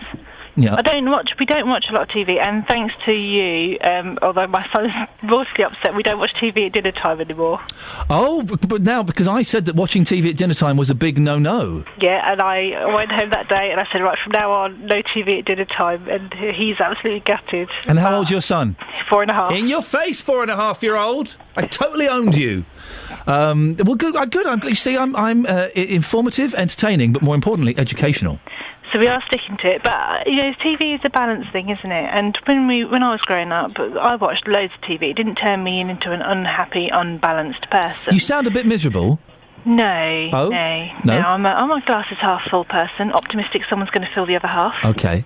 Kids' TV programmes now are much better than they were in the 70s. They are, but my son doesn't really like watching them. Oh. I mean, as an example, on Monday he cycled 16.2 miles. What? He's 4.5? Yeah, I know. Isn't that cool? He's so brilliant. On his own? Yeah. Well, hang on, you weren't there with him? Well, no, we were with him, but he cycled on his own bike, no stabilisers. You made a 4-year-old child cycle 16 miles? We didn't make him, he did it. Why? He chose the longer route, actually. He could have saved like 4 or 5 miles. How long did it take him?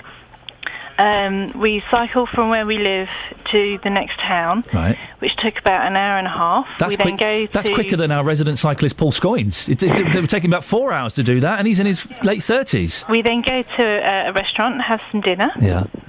And then we take a leisurely cycle back via the park and the place with the bouncy castle. And No. the ducks. You've got this wrong. He's 4.5, April. I know. That's mathematically impossible. No, it's not. And he hasn't got stabilisers. No, he's been riding without stabilisers since he was about 3 years, 2 months.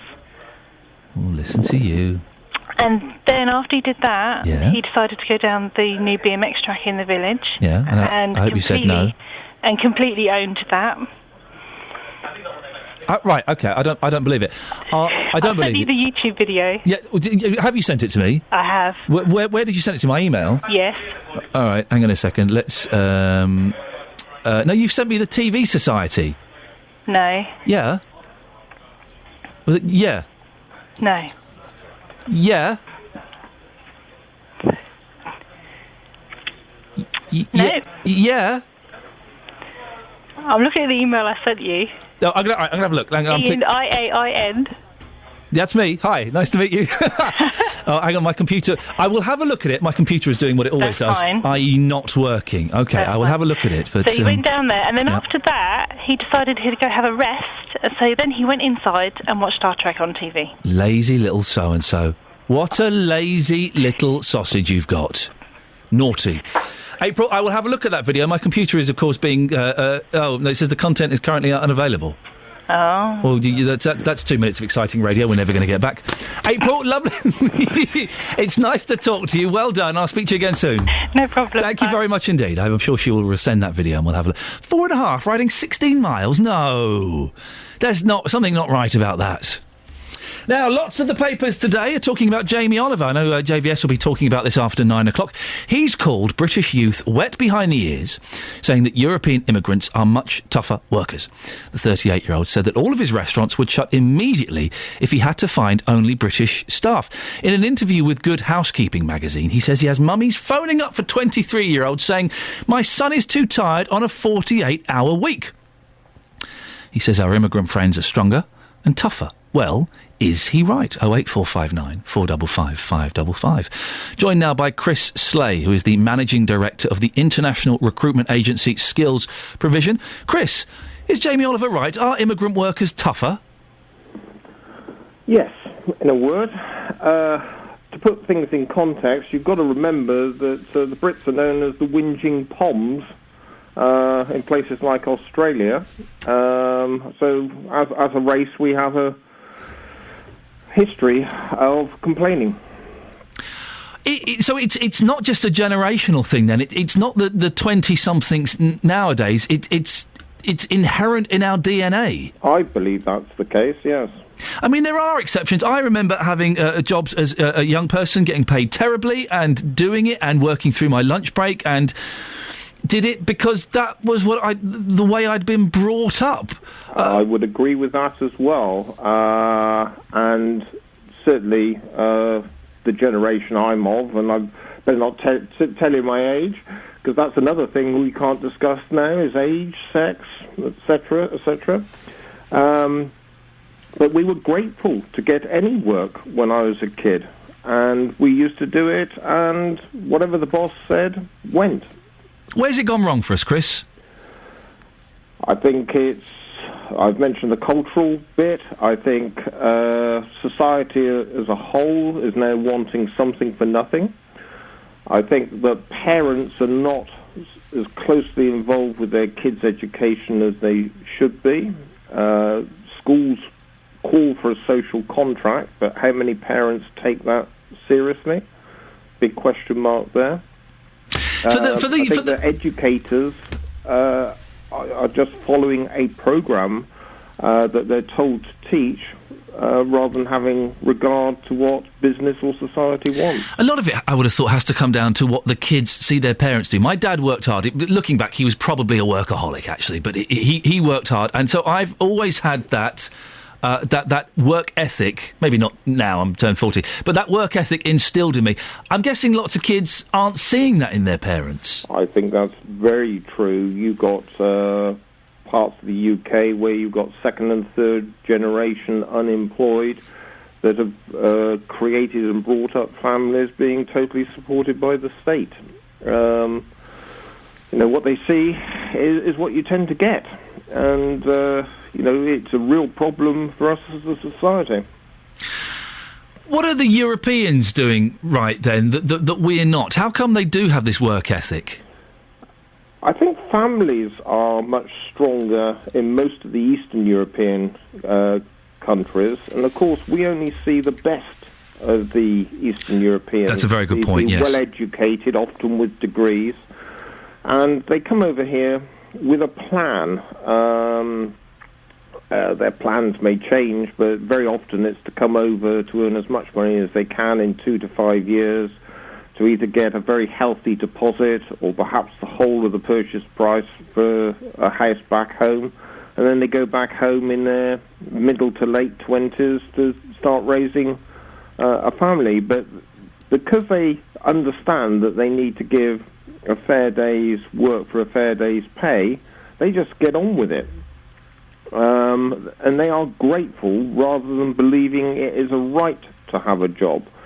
I do need to say, though, that benefit tourism that you've probably had programs on separately is a reality, and really the European Union and our following of the rules of the European Union, where we have no choice, is creating further problems. Initially, when the Poles could come in 2004, they couldn't access the benefits system, medical care, etc. for a period of time.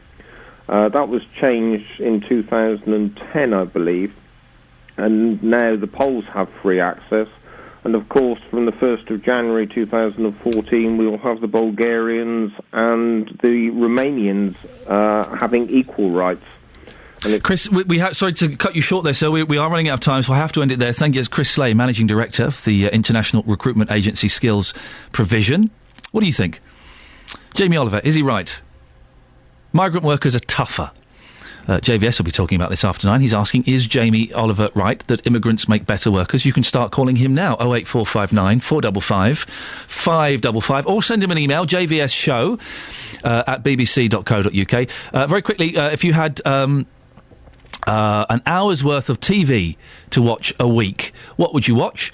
If I had 1 hour of TV a week, says Louise in Hearts, I'd use it for Downton Abbey. Quality. I'd even save up my hours if it needs be so I could watch the extended Christmas special. I think sometimes parents forget there is an off button. And Chris in Milton Keynes says, bring back the 11 o'clock show. Well, the chances of that, Chris, very, very slim. Travel news for beds, cards and bugs. BBC Three Counties Radio. Aylesbury, the A418. It's partly blocked both ways following an accident with a bus and a pedestrian involved. This is between the A41 and Fowler Road outside the Sir Henry Floyd Grammar School. Police are aware and are dealing with that currently. Amersham Road in Beaconsfield, the A355, slow moving between Ledborough Lane and the A40. It's quite busy still on the M25, anti-clockwise in the roadwork section past Enfield at junction 25. And it's busy then as you go from Chorleywood round to the M40 junction 18 to 16. The A1 into London from Apex Corner toward Mill Hill Circus still looking slow on the cameras. And on the trains and tubes, it's a nice clear run with no late runners and no major delays. Adam Glynn, BBC Three Counties Radio.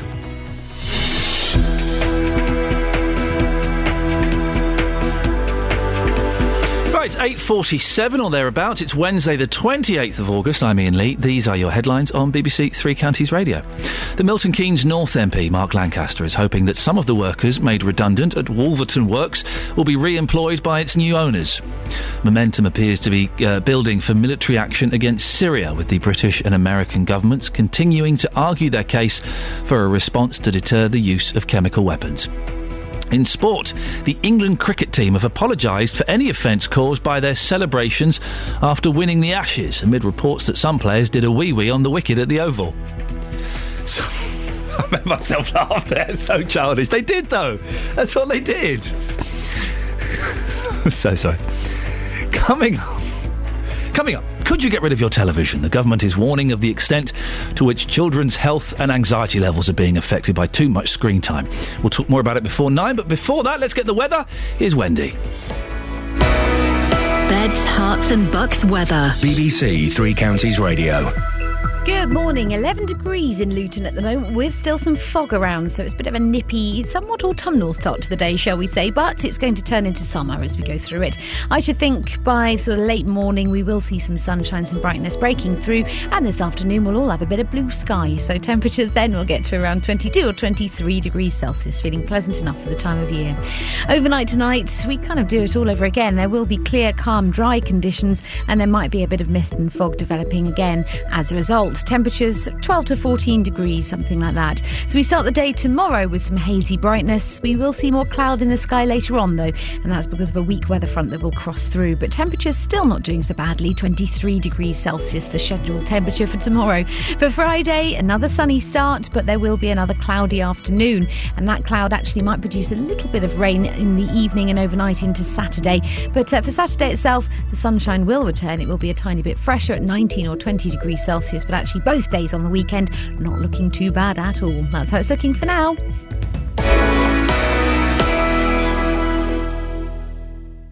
If you've got a problem with a company, a council or an organisation, there's one man you should come and speak to. You've got a problem with a mattress, I gather. Tell me all about it without naming any company name. Jonathan Vernon Smith. Well, every time she tried to book, the trip was cancelled because of adverse weather. The JVS show fights for your rights and tackles your consumer problems. Said send the receipt off and you'll get the cheque in the post. If you need our help, I went to speak to the man that runs this golf club. Email jvsshow@bbc.co.uk. I'm just very pleased that you've got the money. And we could do the same for you. Thanks ever so much, Jonathan. The JVS show on BBC Three Counties Radio. 08459 455 555 is the telephone number. Should you wish to give me a call, you'll be more than welcome to join me. Now, yesterday on the programme I was talking about Dial-A-Ride, the coordinator of the service in... This is a great bit of news here. The coordinator of the service in Luton, which was withdrawn 2 weeks ago, said he's annoyed the council has made it look like the decision was their fault. Dave Barrett came onto the programme critical of comments from the leader of Luton Borough Council, Hazel Simmons, who said they were irresponsible to take the service away. Both sides very passionate and felt very strongly that perhaps they had been slighted by the other, but wanted to do the best for the people. Were reluctant to talk to each other. Well, I suggested they should sit down and have a chat about it over a coffee. And I'd even buy it, and I'd buy them croissants as well. I'm not sure it's as simple as that. At the moment, all we've managed to do is put an interim service into place.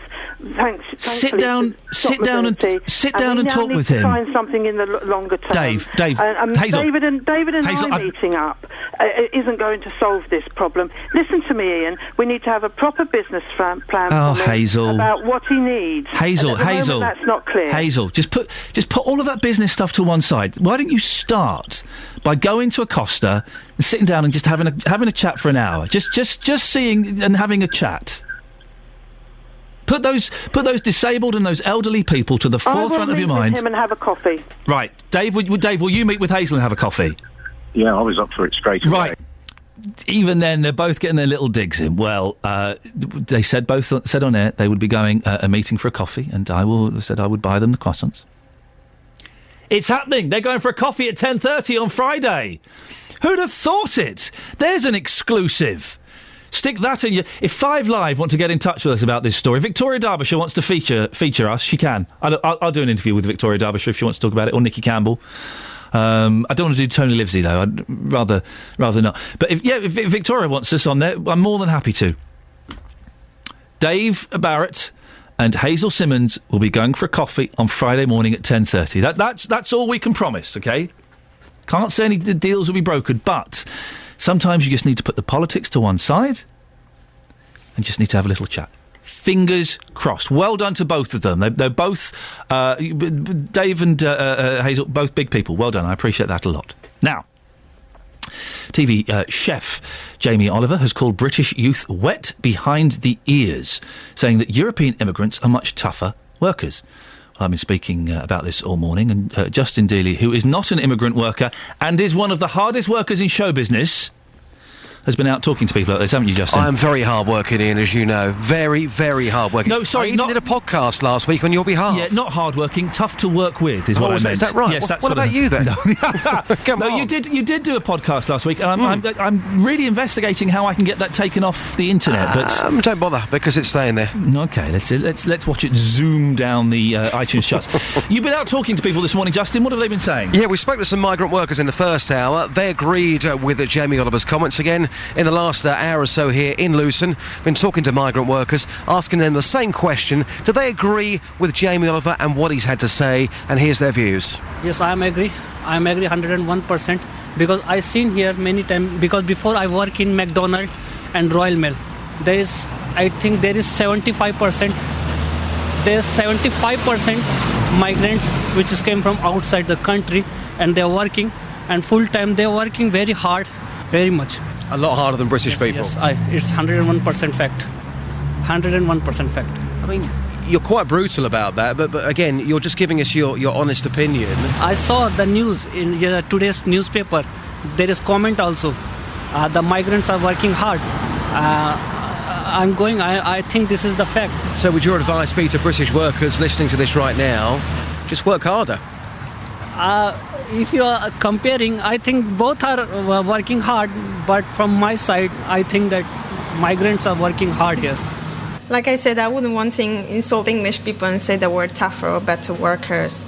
I just think that it's tougher to keep jobs in our countries, and when we come here, we respect work more, maybe. Maybe that's why it seems as English people maybe are slightly lazy, or it just seems like it. I think it's just that actually people work too hard in a way and are being used for that reason. So I think that's just the thing. Maybe they're tougher. Maybe it's just because the perception of it is just because they respect work more. So they're not willing to quit, and they're not going to show that they're lazy because they're scared to maybe lose the job. And I think they're hard workers as well. But like I said, there are lots of English people working really hard. So I think it's just a perspective, really. Isn't that interesting what she said there, Justin? A very interesting phrase. Immigrant workers respect work more. Yeah, and it's something we heard as well earlier on in the programme. It's a cultural thing. I think we heard there from that lady saying that, well, where she comes from in Poland, you've got to work really, really hard to keep your job. And jobs are, few and far between. When people come here and they get a job, they are desperate to keep it. There's certainly more options for people who are British. And a man in the first hour saying too many people in this country, they are on benefits. It's way too easy for them to be lazy. We haven't got that option. We've got to come here. We've got to work hard, which means we will eventually keep our jobs. Justin, go and have a lie down. You've deserved it. Tony's in Luton. Morning, Tony. Hello. How are you? Yeah, I'm good, thank you. You're British. You're not a hard worker. I am a very hard worker. Oh. I'm very fed up with people knocking the British all the time. I've been working since I've left school. You must be tired. At the moment, I'm not at work. I'm off sick. Oh. But hang on a second, Tony. You're bunking off today? Not bunking off. Not feeling very good. But again, that's one of the. But you see, a Polish person would carry on regardless. They'd be there sweating through it. Yeah, but see, they haven't got protection, have they? They've been taken advantage of. Well, no, but that's the thing. That lots of people saying they're being taken advantage of, which they possibly are. But perhaps we're relying too much on the protection. Yeah, I think... You sound fit to me, Tony. Yes, I have ear problems at the moment. But what do you do for a living?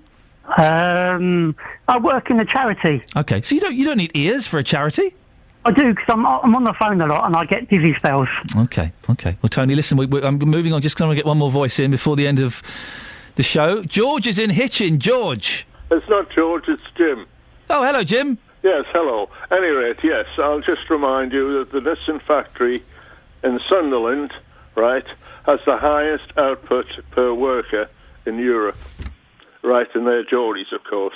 Of course, the Geordies do look upon the Southerners as being softies, So, hang on a second. So you're saying that the Geordies and the Northern workers are tough, but the Southern English workers are not so tough? Well, it might be. But that is a fact that the Geordie workers, and certainly when they went to... in the past, when they went to Germany to work, when there was no work in the north, well, I've seen that. Germans thought they were fantastic workers. I've seen that documentary series, Auf Wiedersehen, Pet. Ah, there you are. Yeah. Jim, I wish you called in an hour ago, because we could have our whole north-south divide there. So Jim's saying, no, hang on a second, British workers are tough, but only British workers from the north of England. The south of England, they're southern softies. Well, that creates a whole new argument. Maybe JVS can pick up and run with that baton a little bit later on. Thank you very much, Jim, and thank you very much, Tony, for that. You can send me an email if you want to get in touch with any stories that you think we should be covering on this show. Iain.lee@bbc.co.uk, IAIN.LEE@bbc.co.uk. You can also go to the Facebook page and post up suggestions there, facebook.com/BBC3CR. We've got quite a few of our good stories recently from the Facebook page. Right, it's 8:58. Let's get the travel with Adam. Travel news for beds, cards and bugs. BBC Three Counties Radio. Aylesbury, the A418 Oxford Road, it's partly blocked both ways, looking quite slow after an accident this morning. There was a bus and a pedestrian involved in that. That's between Gatehouse Road, the A41 and Fowler Road, past the Sir Henry Floyd Grammar School. Things looking slow still on the A508 near to Milton Keynes, from Yardley Gobion to the A5 at Old Stratford. So if you're making a journey across into Northamptonshire, you're going to find that quite busy this morning. Down to the M25 then, and anti-clockwise in the roadworks, there are delays past Enfield, junction 25, slow-moving traffic Chorleywood to the M40, junction 18 to 16, and then if you're making a drive into London, the A1 is slow southbound still from Apex Corner toward Mill Hill Circus. If you're commuting by rail though, trains are still running without problems. Departure board's looking very good, and there are no issues reported on the tubes. Adam Glynn, BBC Three Counties Radio. Thank you, Adam. I do like the cheek of that penultimate caller. You know, British workers, very, very hard workers. I've got the day off today. I've got bad ears. But apart from that... Right, that's it. That's your lot from me. I'm back tomorrow at 6. JVS is up next. Until tomorrow, from me, ta-ta. On FM, AM, online and digital radio. This is BBC Three Counties Radio. I'm a hard-working British worker, but I get dizzy spells. Good morning, everyone. Welcome to the JVS show. I'm Jonathan Vernon-Smith. On today's Big Phone-In, is Jamie Oliver right that immigrants make better workers? TV chef Jamie...